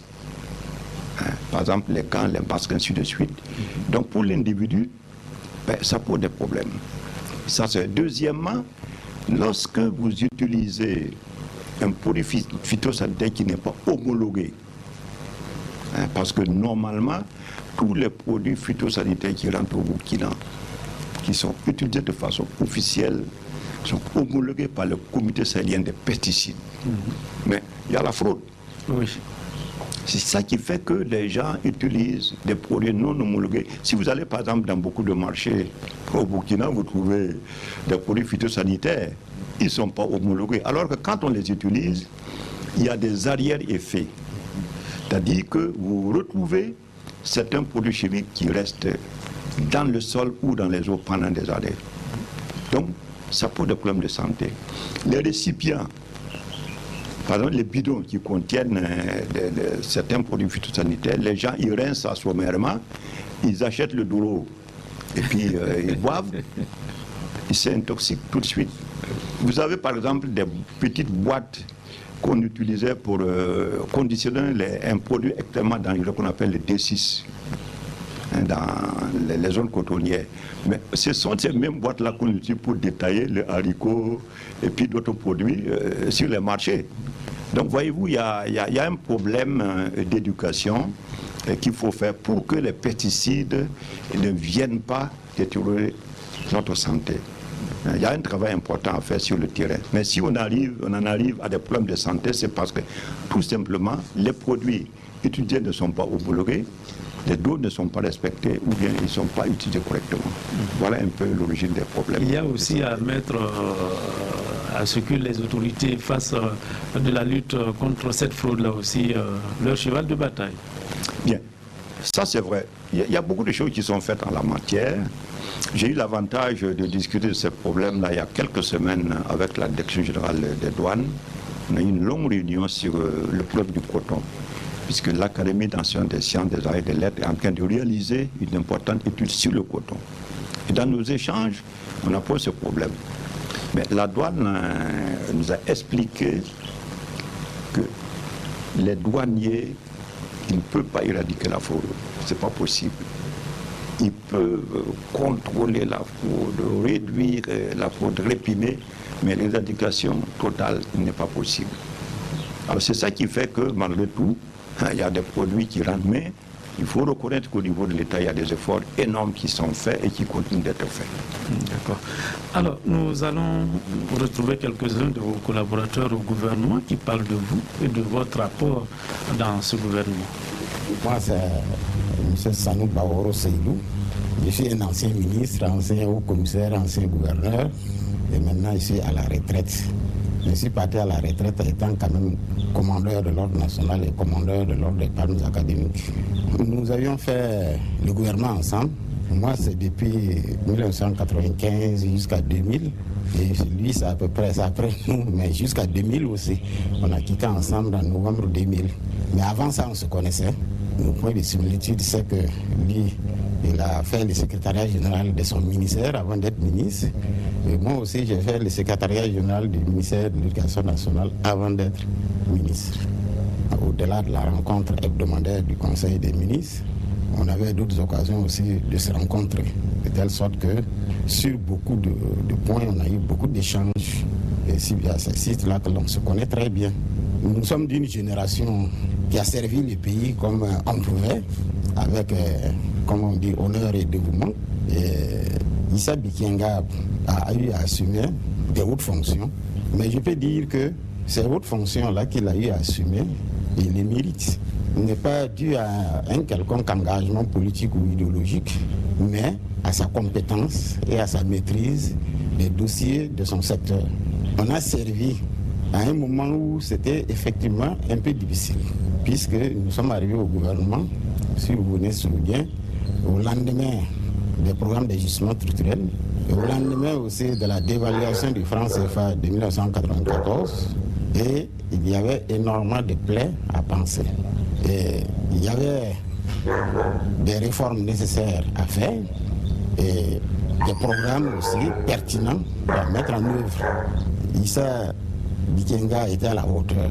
Et ce qui fait qu'aujourd'hui, le secteur de l'agriculture et du développement rural a traversé des moments difficiles, mais demeure tout de même un secteur clé de la politique de développement économique et social de ce pays. Je sais que quand on avait à l'époque un dossier en Conseil des ministres, comme nous-mêmes on aimait à le dire, mais c'est comme une soutenance de thèse, parce qu'il faut avoir tout l'argumentaire nécessaire pour convaincre les autres aussi qui estiment que évidemment chaque secteur a une importance, a son importance, et par conséquent il s'agit d'abord de la juste répartition des ressources, et à cela il faut avoir un argumentaire solide pour convaincre les secteurs de l'économie et des finances qui sont chargés de la gestion de toute cette manne. Si bien que ce n'était pas facile, mais on réussissait tout de même. Je ne peux que le féliciter d'avoir eu ce mérite et le féliciter aussi pour effectivement tout ce qu'il aura à développer et à partager comme expérience et pour que ça puisse servir. Moi, je suis Madame Sanou Bernadette Nedao. Je suis enseignante de profession à la retraite et ancienne membre du gouvernement. Je dois dire que j'ai connu Martin Bikienga bien avant le gouvernement. Nous sommes, comme on dit dans notre pays, promotionnaires, camarades de promotion donc du lycée. On a fait la classe de seconde ensemble. à Jean-Baptiste de la Salle. C'était dans les années 69-70, si je ne m'abuse. Puis on s'est retrouvés dans la vie, effectivement, au gouvernement. Lui, il était en charge de l'agriculture et moi en charge de l'intégration régionale. C'est quelqu'un qui avait la maîtrise de ses dossiers. Ça peut paraître aller de soi, mais parfois on a fait de certains collègues la manière de présenter les dossiers. Parfois on se demandait vraiment. Et justement, quand ils sentent que bon, ça ne prend pas comme on dit, bon, très vite, ils se désolidarisent un peu de leurs collaborateurs. Bon, ils ont fait dire ceci, ils ont fait... c'était pas son genre, le monsieur Pat. On sait qu'on voyait qu'il savait de quoi il parlait. C'était d'autant plus rassurant en termes de connaissance des dossiers, quoi. Donc, d'une part, et puis... j'ai également perçu chez lui quelqu'un de solidaire avec ses collègues. C'est-à-dire, quand il intervenait sur un dossier, c'était rarement pour mettre le doigt sur les insuffisances. C'était plutôt des encouragements. Même si on pouvait lire entre ces encouragements, on pouvait lire entre les lignes et comprendre que, bon, ben, il y a peut-être certains petits points qu'on pouvait améliorer, etc. Mais de façon frontale, dénigrer ou détruire un dossier d'un collègue, non, je n'ai pas vu ça chez lui. De sorte que ce genre de collègues, on est en confiance. Le terme résilience, ça sied bien à notre pays. Pas qu'on soit exceptionnel, mais enfin, on sait faire avec ou faire sans. Et on finit toujours par s'en sortir un peu, même si, évidemment, c'est loin d'être facile. Alors, en ce qui concerne la période, ben, on prenait ce qu'on pouvait avoir. Je pense que malgré tout, on s'en est quand même sorti correctement, quoi. Voilà. Je voudrais évidemment le féliciter pour l'invité d'honneur. Je crois que, enfin, on est des comme lui ou comme moi ou ceci ou cela. Bon, c'est pas ça qui manque au Burkina Faso, quoi. Alors, si on vous choisit, il faut en avoir l'humilité de la reconnaissance et puis parler et agir en conséquence. Voilà ce que je dirais. Alors, les conflits liés à l'accès et aux ressources, souvent taxés de conflits entre agriculteurs et éleveurs, qui sont tous des paysans, sont toujours légion. Comment faire pour gérer ces conflits au mieux? Alors, ces conflits demeurent pour beaucoup de raisons, mais ils sont évitables. Parce que nous avons une politique nationale de sécurisation frontière.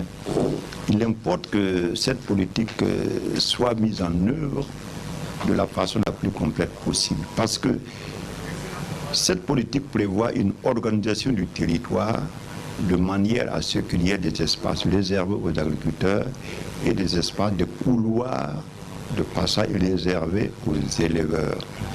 Assez souvent, ces règles ne sont pas respectées et on a aussi des espaces où il n'existe pas véritablement de couloir de passage comme ça pour le bétail, et ce qui fait que si les animaux ne sont pas correctement suivis, ben, on les retrouve sur les champs des agriculteurs.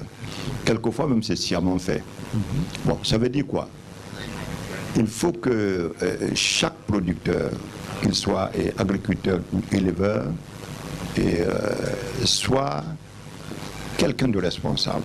Si vous avez des animaux, vous ne pouvez pas les laisser aller perdre dans le champ d'un agriculteur sans son autorisation. Par exemple, après la récolte, si l'agriculteur vous autorise, vous pouvez amener vos animaux et perdre là-bas, ainsi de suite. Les animaux ne doivent pas être laissés à eux-mêmes.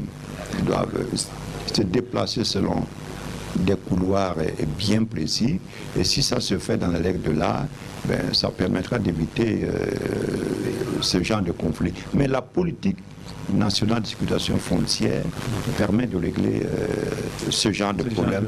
Malheureusement, jusqu'à présent, on n'est pas parvenu à l'appliquer de façon complète, mais les solutions existent. Alors, M. Bikenga, avant de passer à une autre étape de cette émission, avec cette riche expérience que vous avez, est-ce qu'aujourd'hui vous êtes souvent consulté pour les questions sur l'agriculture, par exemple?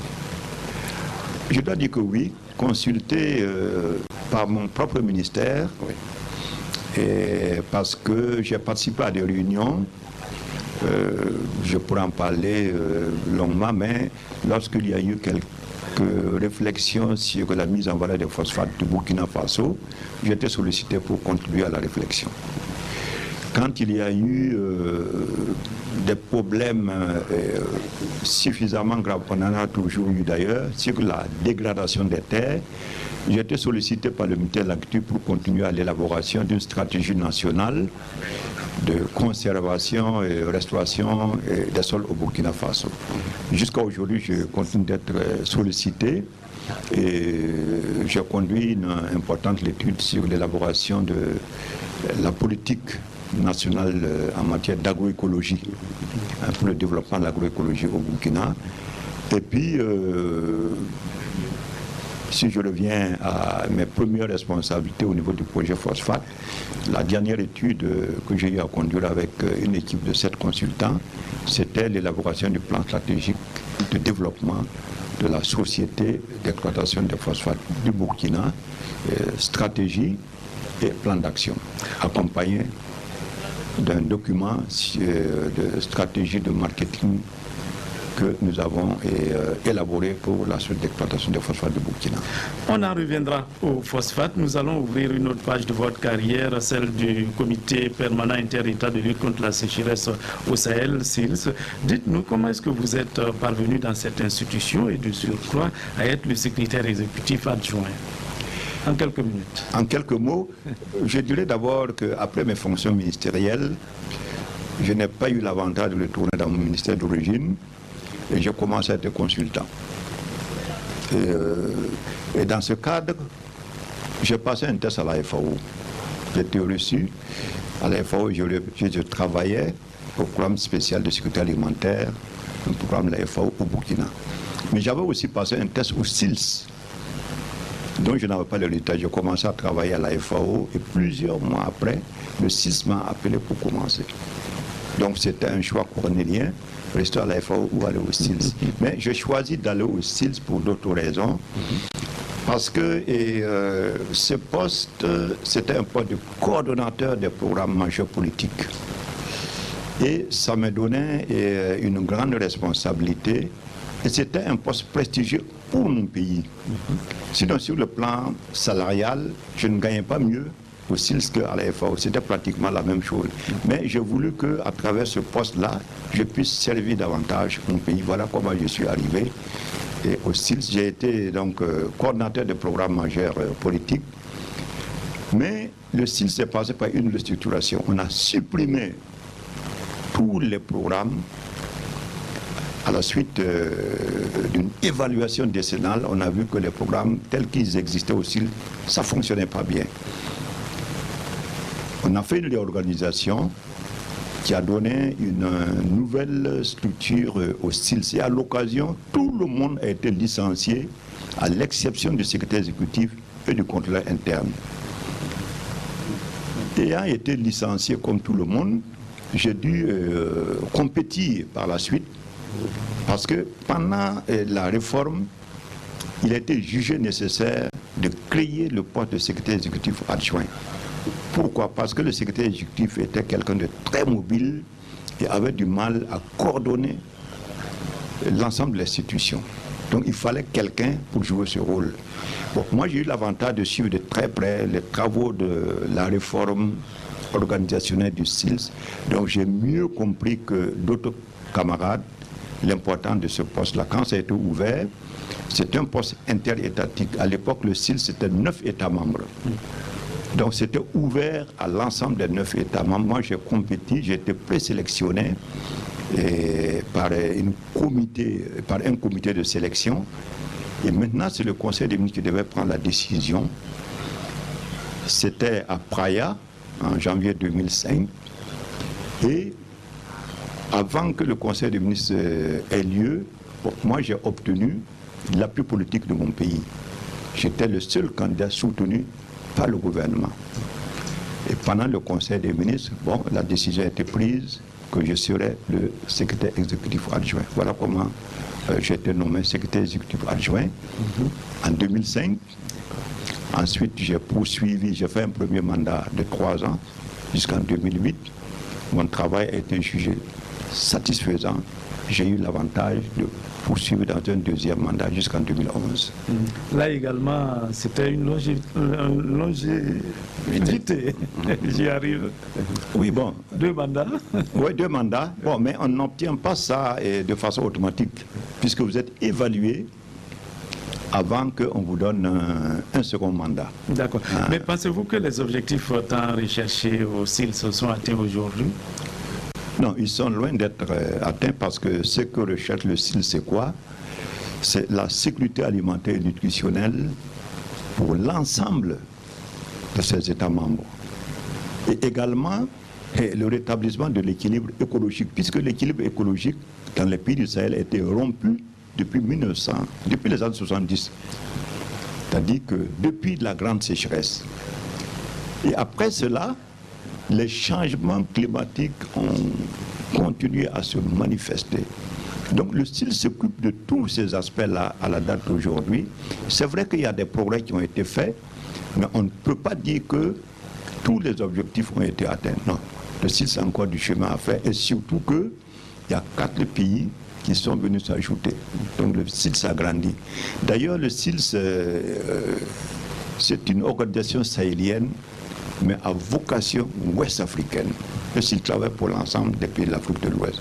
Donc c'est difficile, en peu de temps, d'atteindre les objectifs assignés, je parle des objectifs de développement, assignés à l'ensemble des pays du Sahel de l'Afrique de l'Ouest. Mais avec un peu de recul, comment vous regardez un peu votre regard sur la gestion qui a connu des remous entre-temps au niveau du SILS? Bon, le SILS a connu des problèmes de management. Et ça s'est ressenti puisque à une époque récente, il y a eu un secrétaire exécutif qui a fait l'objet d'une sanction. Il a été suspendu par le Conseil des ministres pendant 3 mois.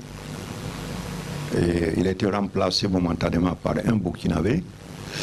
Bon, après la période de sanction, il a repris ses fonctions. Ensuite, lorsqu'il est arrivé au terme de son mandat, lui comme son adjoint, ils ont été remplacés selon les règles de l'art, c'est-à-dire qu'on a ouvert les postes, on a nommé un nouveau secrétaire exécutif et un nouveau secrétaire exécutif adjoint, mais ceux qui étaient en poste n'ont pas voulu partir. Ça a mis du temps, jusqu'à ce que le président en exercice du SILS à l'époque, c'était le président tchadien, Idriss Déby, tape du poing sur la table et envoie son ministre à Ouagadougou pour dire ce qu'il y avait lieu, ce qu'il y avait à faire.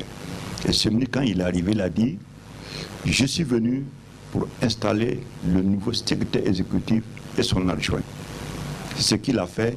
48 heures après, il est parti. D'accord. Nous allons marquer une pause pour écouter vos anciens collaborateurs au sein de cette institution qu'est le SILS. Je m'appelle Philippe Zongorana et je suis planificateur aménagiste et ingénieur d'élevage en retraite.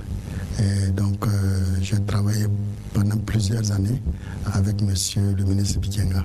On a travaillé plus de 15 ans avec lui, il était mon supérieur hiérarchique. Et donc, j'ai beaucoup appris avec lui. C'est un technicien accompli. Avant tout d'être chef, c'était un technicien accompli.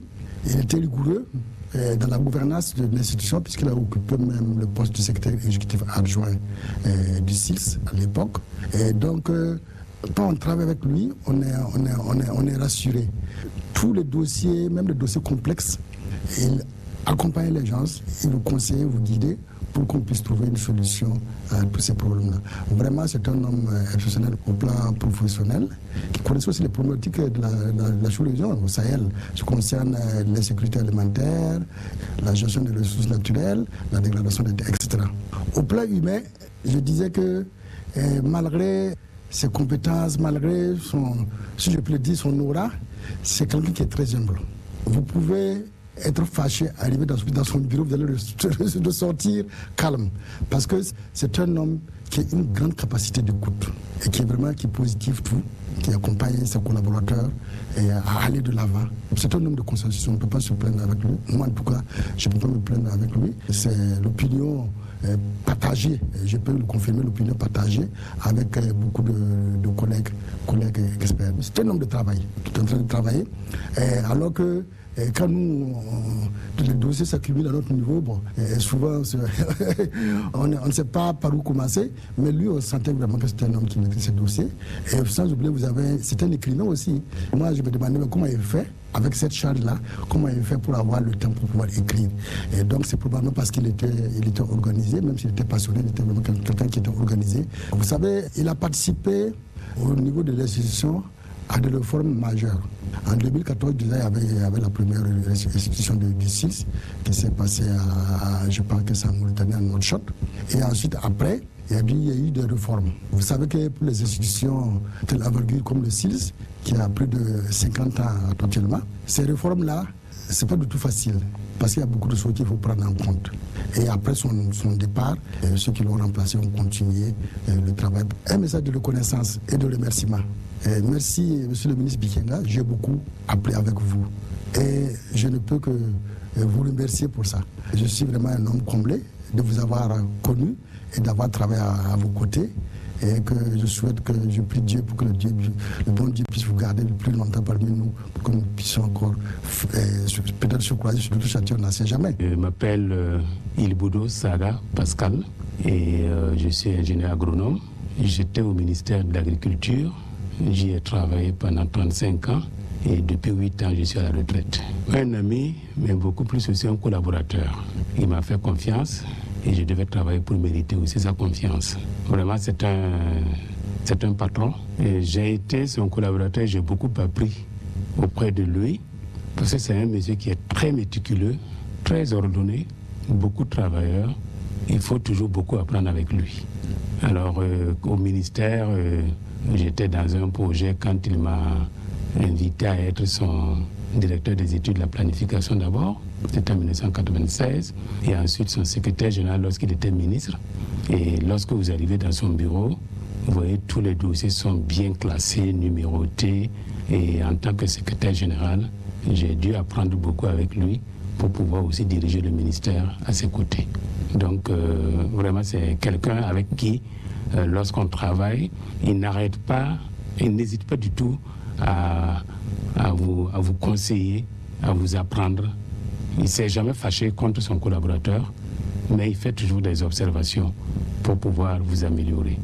Donc voilà un peu comment j'ai travaillé auprès de lui. Des anecdotes, il y en a beaucoup.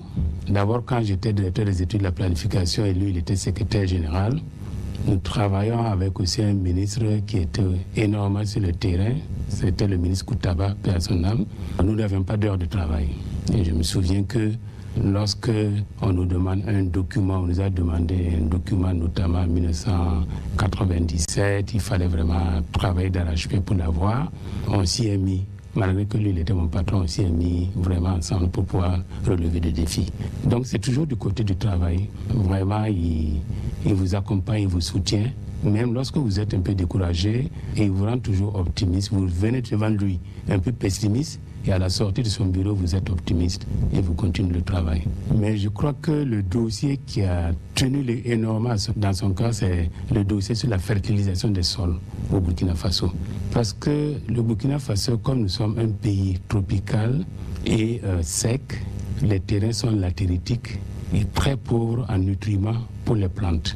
Et il a travaillé une bonne partie de sa carrière à œuvrer pour la fertilisation des sols.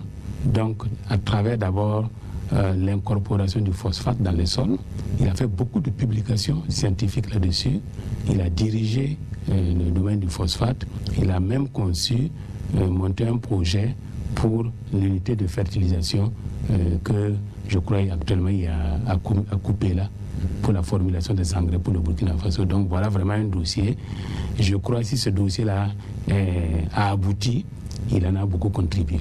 Je crois que le Burkina Faso tout entier lui dira merci pour tout ce qu'il a apporté dans le secteur de l'agriculture et aussi de l'économie.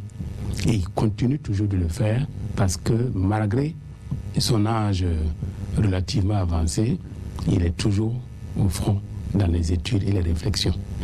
Merci pour ce qu'il a fait. Nous avons toujours besoin des appuis de qualité comme ce que lui a toujours apporté. Je m'appelle Suleiman Sanou, je suis le chef de l'unité d'appui au management, administration, finance, comptabilité du CILS. Nous avons eu l'occasion de travailler 4 ans ensemble. Donc il a été mon supérieur hiérarchique direct au poste que j'occupe à l'heure actuelle. J'ai beaucoup d'admiration pour lui, beaucoup de respect pour lui. Pour la simple raison, il est un chef exemplaire. Je dis un grand manager, un leader. Monsieur Bikenga, d'autres l'appellent Monsieur le ministre, d'autres SEA, il y a beaucoup de dons. Ce monsieur, j'ai toujours dit, c'est un exemple à suivre, un modèle. Un modèle pour la simple raison, il a toujours démontré la compétence. C'est l'élément clé, je dirais, le domaine de définition de ce monsieur. Et il amène tous les collaborateurs à tirer vers l'excellence. Donc ça, c'est ses qualités professionnelles.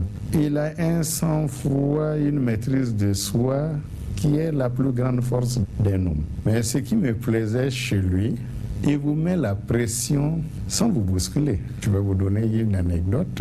Nous avons eu à préparer plusieurs instances statutaires.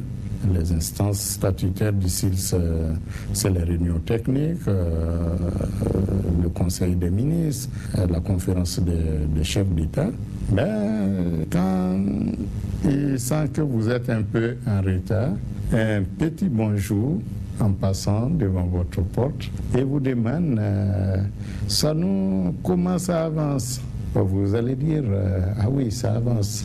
Mais est-ce que vous pourrez m'envoyer ce que vous avez déjà fait? Ça, c'est une manière de vous mettre la pression, mais sans vous bousculer. Voilà. Ayant dit que ça avance, vous êtes obligé maintenant de faire avancer. Voilà, donc c'était cette méthode qu'il utilisait et ça a toujours marché. Et lui seul, il a le secret. Voilà. Grand merci pour tout ce qu'il a fait comme contribution au niveau du CILS, parce que ce qu'il a laissé comme héritage profite de façon durable à cette institution. Et je me plais à rappeler un de ses adages qui dit, même s'il n'a pas plu, il y a toujours du boulot au champ. Pour dire, un cadre doit toujours se rendre utile. Donc je répète ça toujours à mes collègues en disant, comme dirait M. Bikenga, mais même s'il n'a pas plu, il y a toujours du boulot dans le champ. Venons au projet Phosphate. Parlez-nous donc de ce projet-là qui vous tenait à cœur. Bon, très rapidement, c'est mon premier poste. Quand j'ai été intégré en janvier 1979, après 4 mois, j'ai été nommé directeur de ce projet-là. C'est un projet dont le but consistait essentiellement à la valorisation des phosphates naturels du Burkina Faso et plus précisément des phosphates de Kodjari. Parce que notre pays dispose de 3 gisements. Il y a Arli, il y a Kodjari et Aloudjouana. Mais celui de Kodjari a eu l'avantage d'être bien étudié, ce qui fait qu'il est mieux connu. Donc le rôle de ce projet, c'était de déterminer d'abord les zones agroclimatiques où on pouvait utiliser le phosphate. On ne peut pas utiliser ça n'importe où. Ça, c'est. Deuxièmement, quelles sont les doses qu'il fallait appliquer et comment le phosphate agissait selon les cultures, ainsi de suite. Alors, j'ai dû commencer par un travail de recherche avec pas mal de collaborateurs, avec la coopération allemande qui finançait ce projet, et beaucoup plus tard, et davantage avec Dr Michel Servo, dont je vous ai parlé plus haut. Et il m'a beaucoup appuyé dans le domaine de la recherche sur les phosphates. Ça nous a permis d'avoir une meilleure connaissance de ces phosphates, des conditions d'utilisation, et puis également de pouvoir expliquer aux producteurs comment utiliser les phosphates pour avoir pour en tirer le plus grand profit.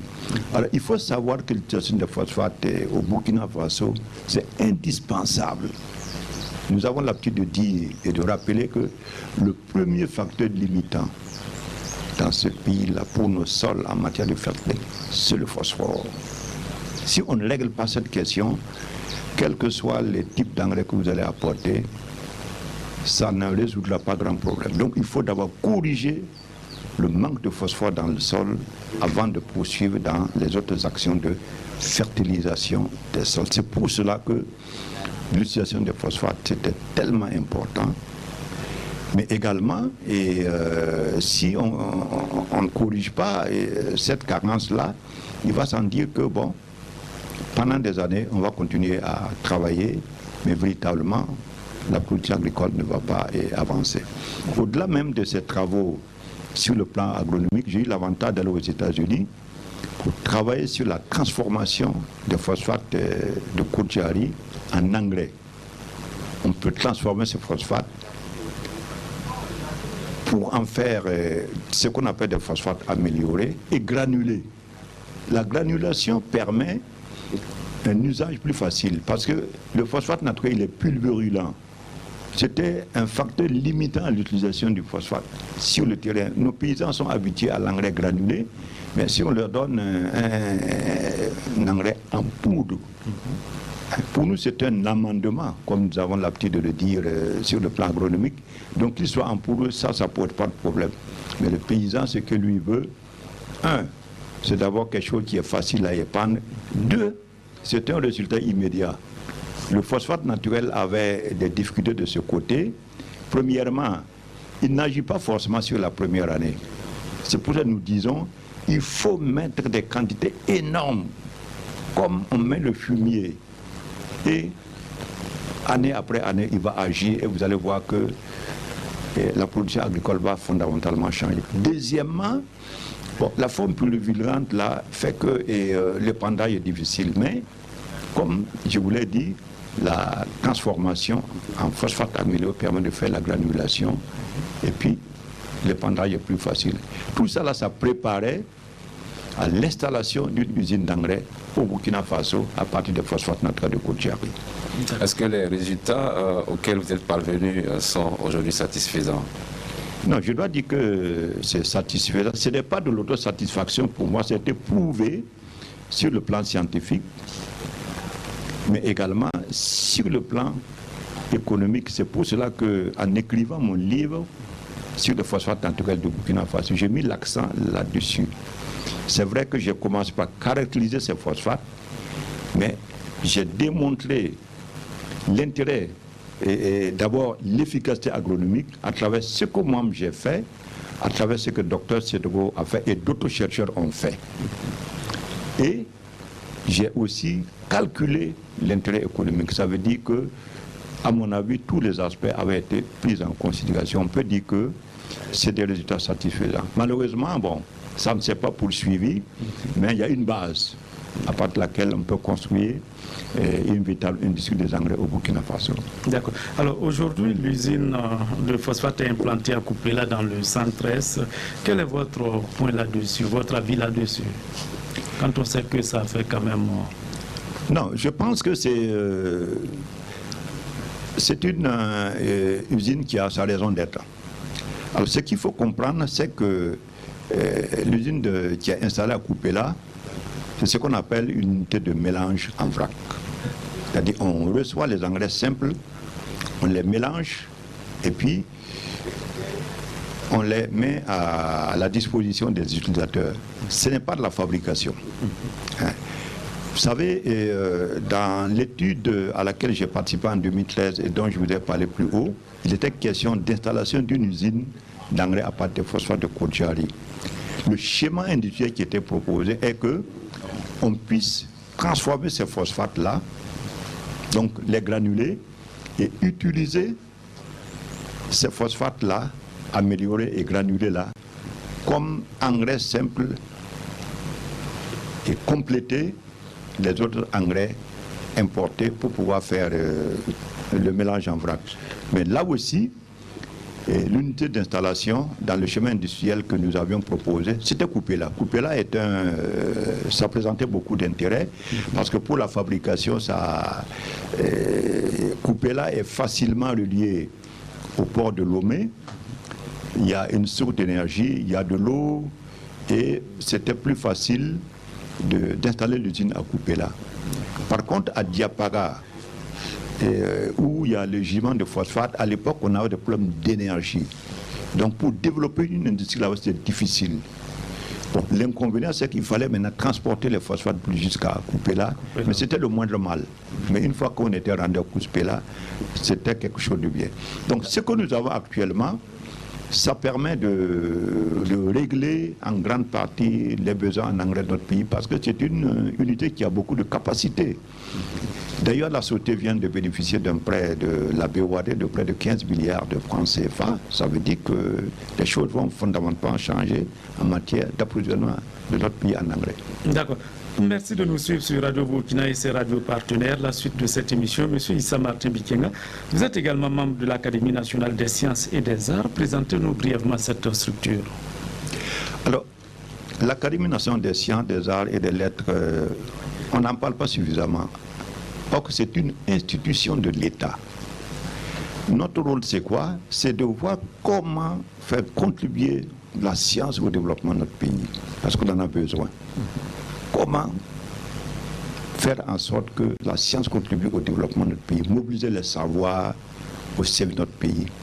C'est aussi promouvoir la recherche, promouvoir l'enseignement, susciter des vocations, l'amour pour la science au niveau des jeunes, surtout au niveau des jeunes filles. Et puis également, tous les résultats qui sont produits par la recherche, il faut les valoriser.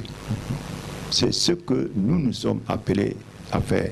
C'est une institution très importante dans notre pays et nous sommes organisés en collège. C'est un collège, il y a un collège qui s'occupe des sciences et techniques, il y a un collège qui s'occupe de la santé humaine et animale, il y a un collège qui s'occupe des sciences naturelles et agricoles, un autre collège s'occupe des sciences humaines à l'aide de culture, et puis un autre collège s'occupe des sciences juridiques, politiques, économiques et de gestion. Ça fait 5 collèges. Ok. Alors vous faites des recommandations aux plus hautes autorités. Est-ce que les dites recommandations sont suivies des faits? Ah si, nous en avons la preuve.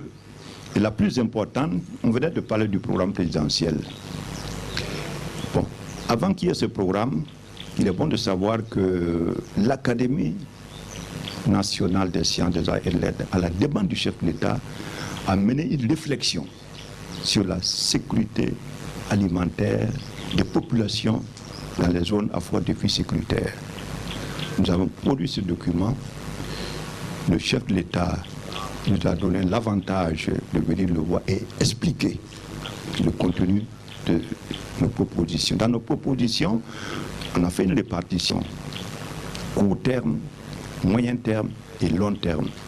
Alors, quand le président a lancé son programme présidentiel, nous sommes reconnus dans ça parce que nos propositions ont été prises en considération. C'est vrai que ce que nous avons proposé, ça va au moins jusqu'à 5 ans. Mais au moins, le début est tout à fait pertinent. C'est un exemple pour dire que nos propositions sont prises en considération. Bravo à vous. Nous allons retrouver des membres de l'Académie qui parlent de votre rapport à la structure. Je suis le docteur Michel Serou, Papa Oba. Je suis chercheur, directeur de recherche à la retraite. J'ai travaillé pendant une quarantaine d'années au CNRST. Et actuellement, je suis membre de l'Académie des sciences, des arts et des lettres du Burkina Faso.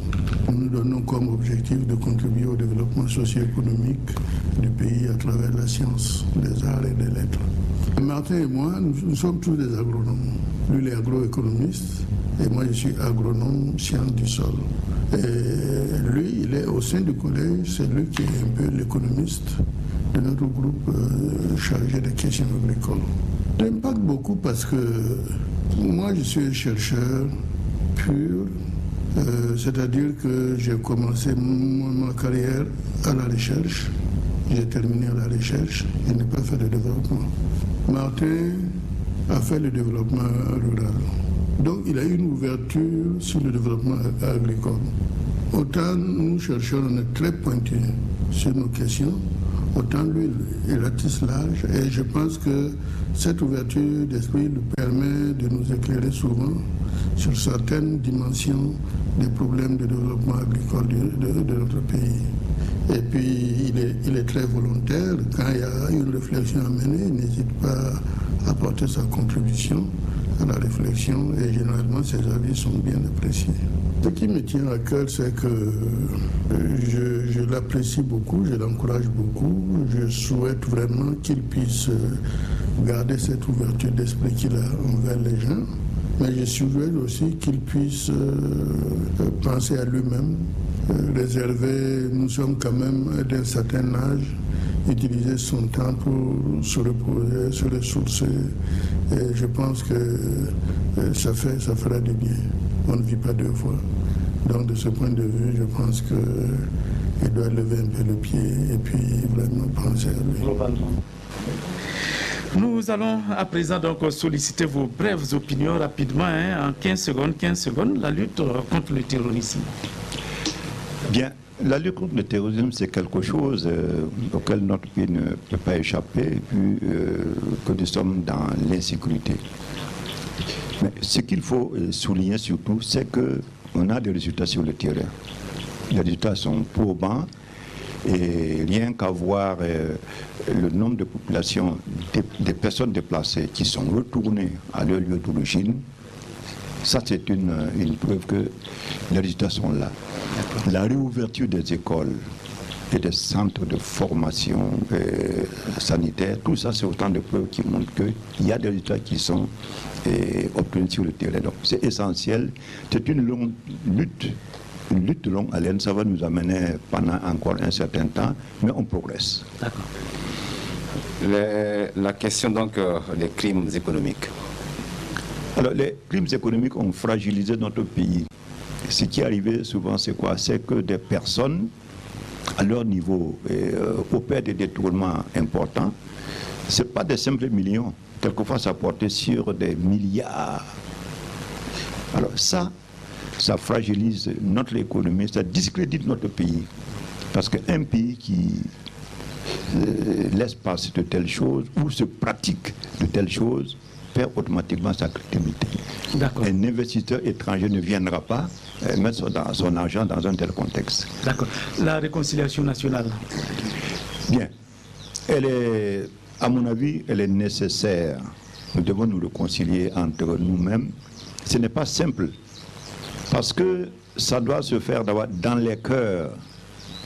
Et ça, c'est quelque chose qui est difficile à réaliser. Mais à terme, même lorsqu'on aura gagné le combat contre le terrorisme, il faut qu'entre nous, nous arrivions à nous réconcilier. Sinon, on ne peut pas faire de grands pas sur le chemin de développement durable. La participation citoyenne au développement. Alors la participation citoyenne au développement, c'est quelque chose, à mon avis, qui est clairement important. Parce que le citoyen doit avoir l'œil sur le développement de son pays. Il ne s'agit pas de faire des critiques pour des critiques, c'est observer, relever les dysfonctionnements et faire des propositions constructives. Donc l'approche citoyenne, c'est extrêmement important.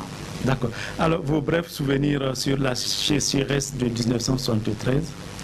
1973, j'étais à l'université de Niamey, mais ce dont je me souviens, c'est qu'on a vu des images sur les manifestations de la famine. Ce n'est pas seulement la faim, la famine, des gens qui sont morts, littéralement, des animaux qui sont morts, littéralement, des cours d'eau qui sont asséchés.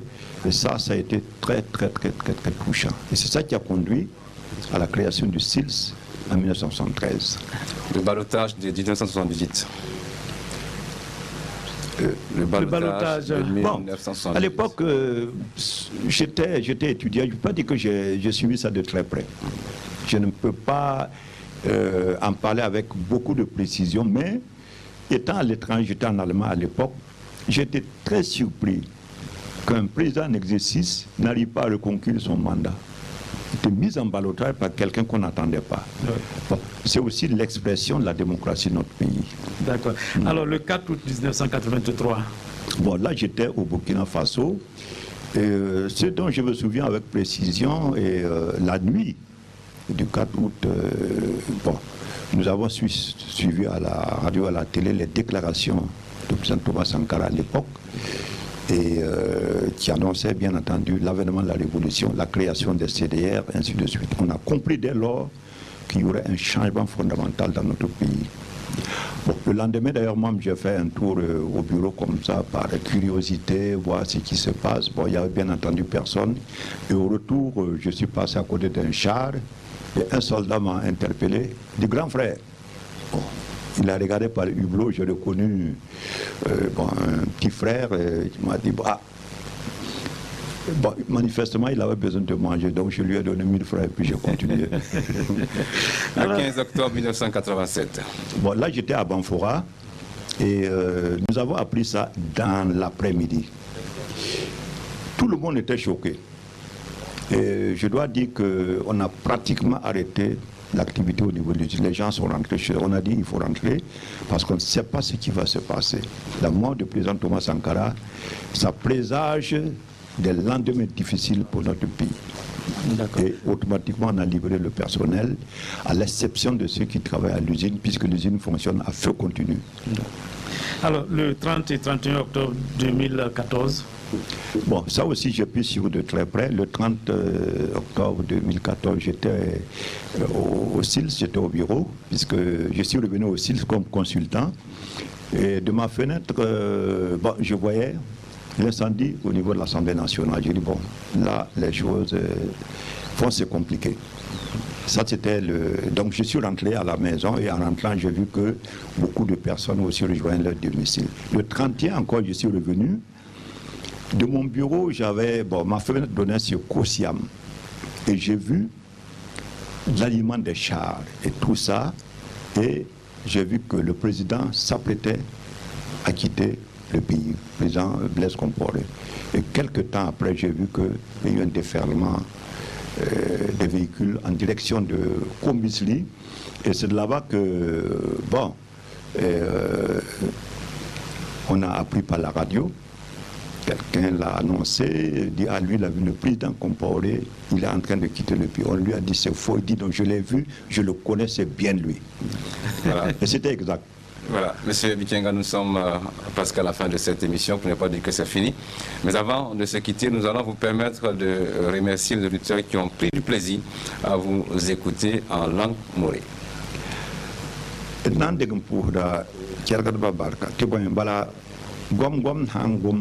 Ti kere da kabe ya gwam katar yumore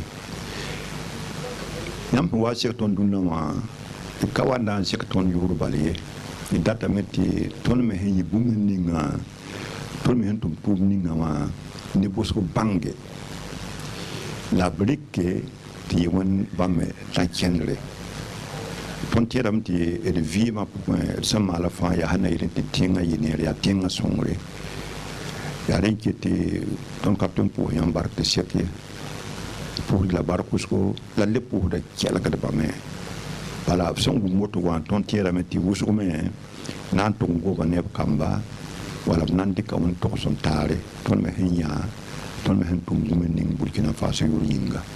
Voilà. Mesdames, Messieurs, donc c'est tout pour cette émission, le tapis d'honneur. Je rappelle que nous recevions pour vous M. Issa Martin Bikenga. Merci à toute l'équipe technique de la RTB déployée dans le plateau central pour cette émission, le tapis d'honneur. Merci notamment à nos confrères de l'énergie et de la Fly. Merci à l'équipe du CAR Studio de retransmission de la radiodiffusion de Burkina. Merci à l'ensemble des conducteurs et aux confrères en studio depuis Ouagadougou. Merci à vous, chers auditeurs de Radio Burkina, et à tous les radios partenaires. Gratitude infinie aux éditions Silware, notre partenaire. À tous, à toutes et à tous, merci pour la fidélité et rendez-vous le mois prochain.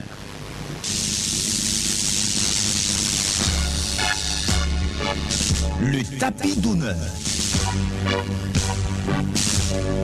Le tapis d'honneur est un rendez-vous d'honneur avec des hautes personnalités de marque sur des questions nationales et internationales. Le tapis d'honneur est une émission du service des informations et reportages de la radiodiffusion du Burkina.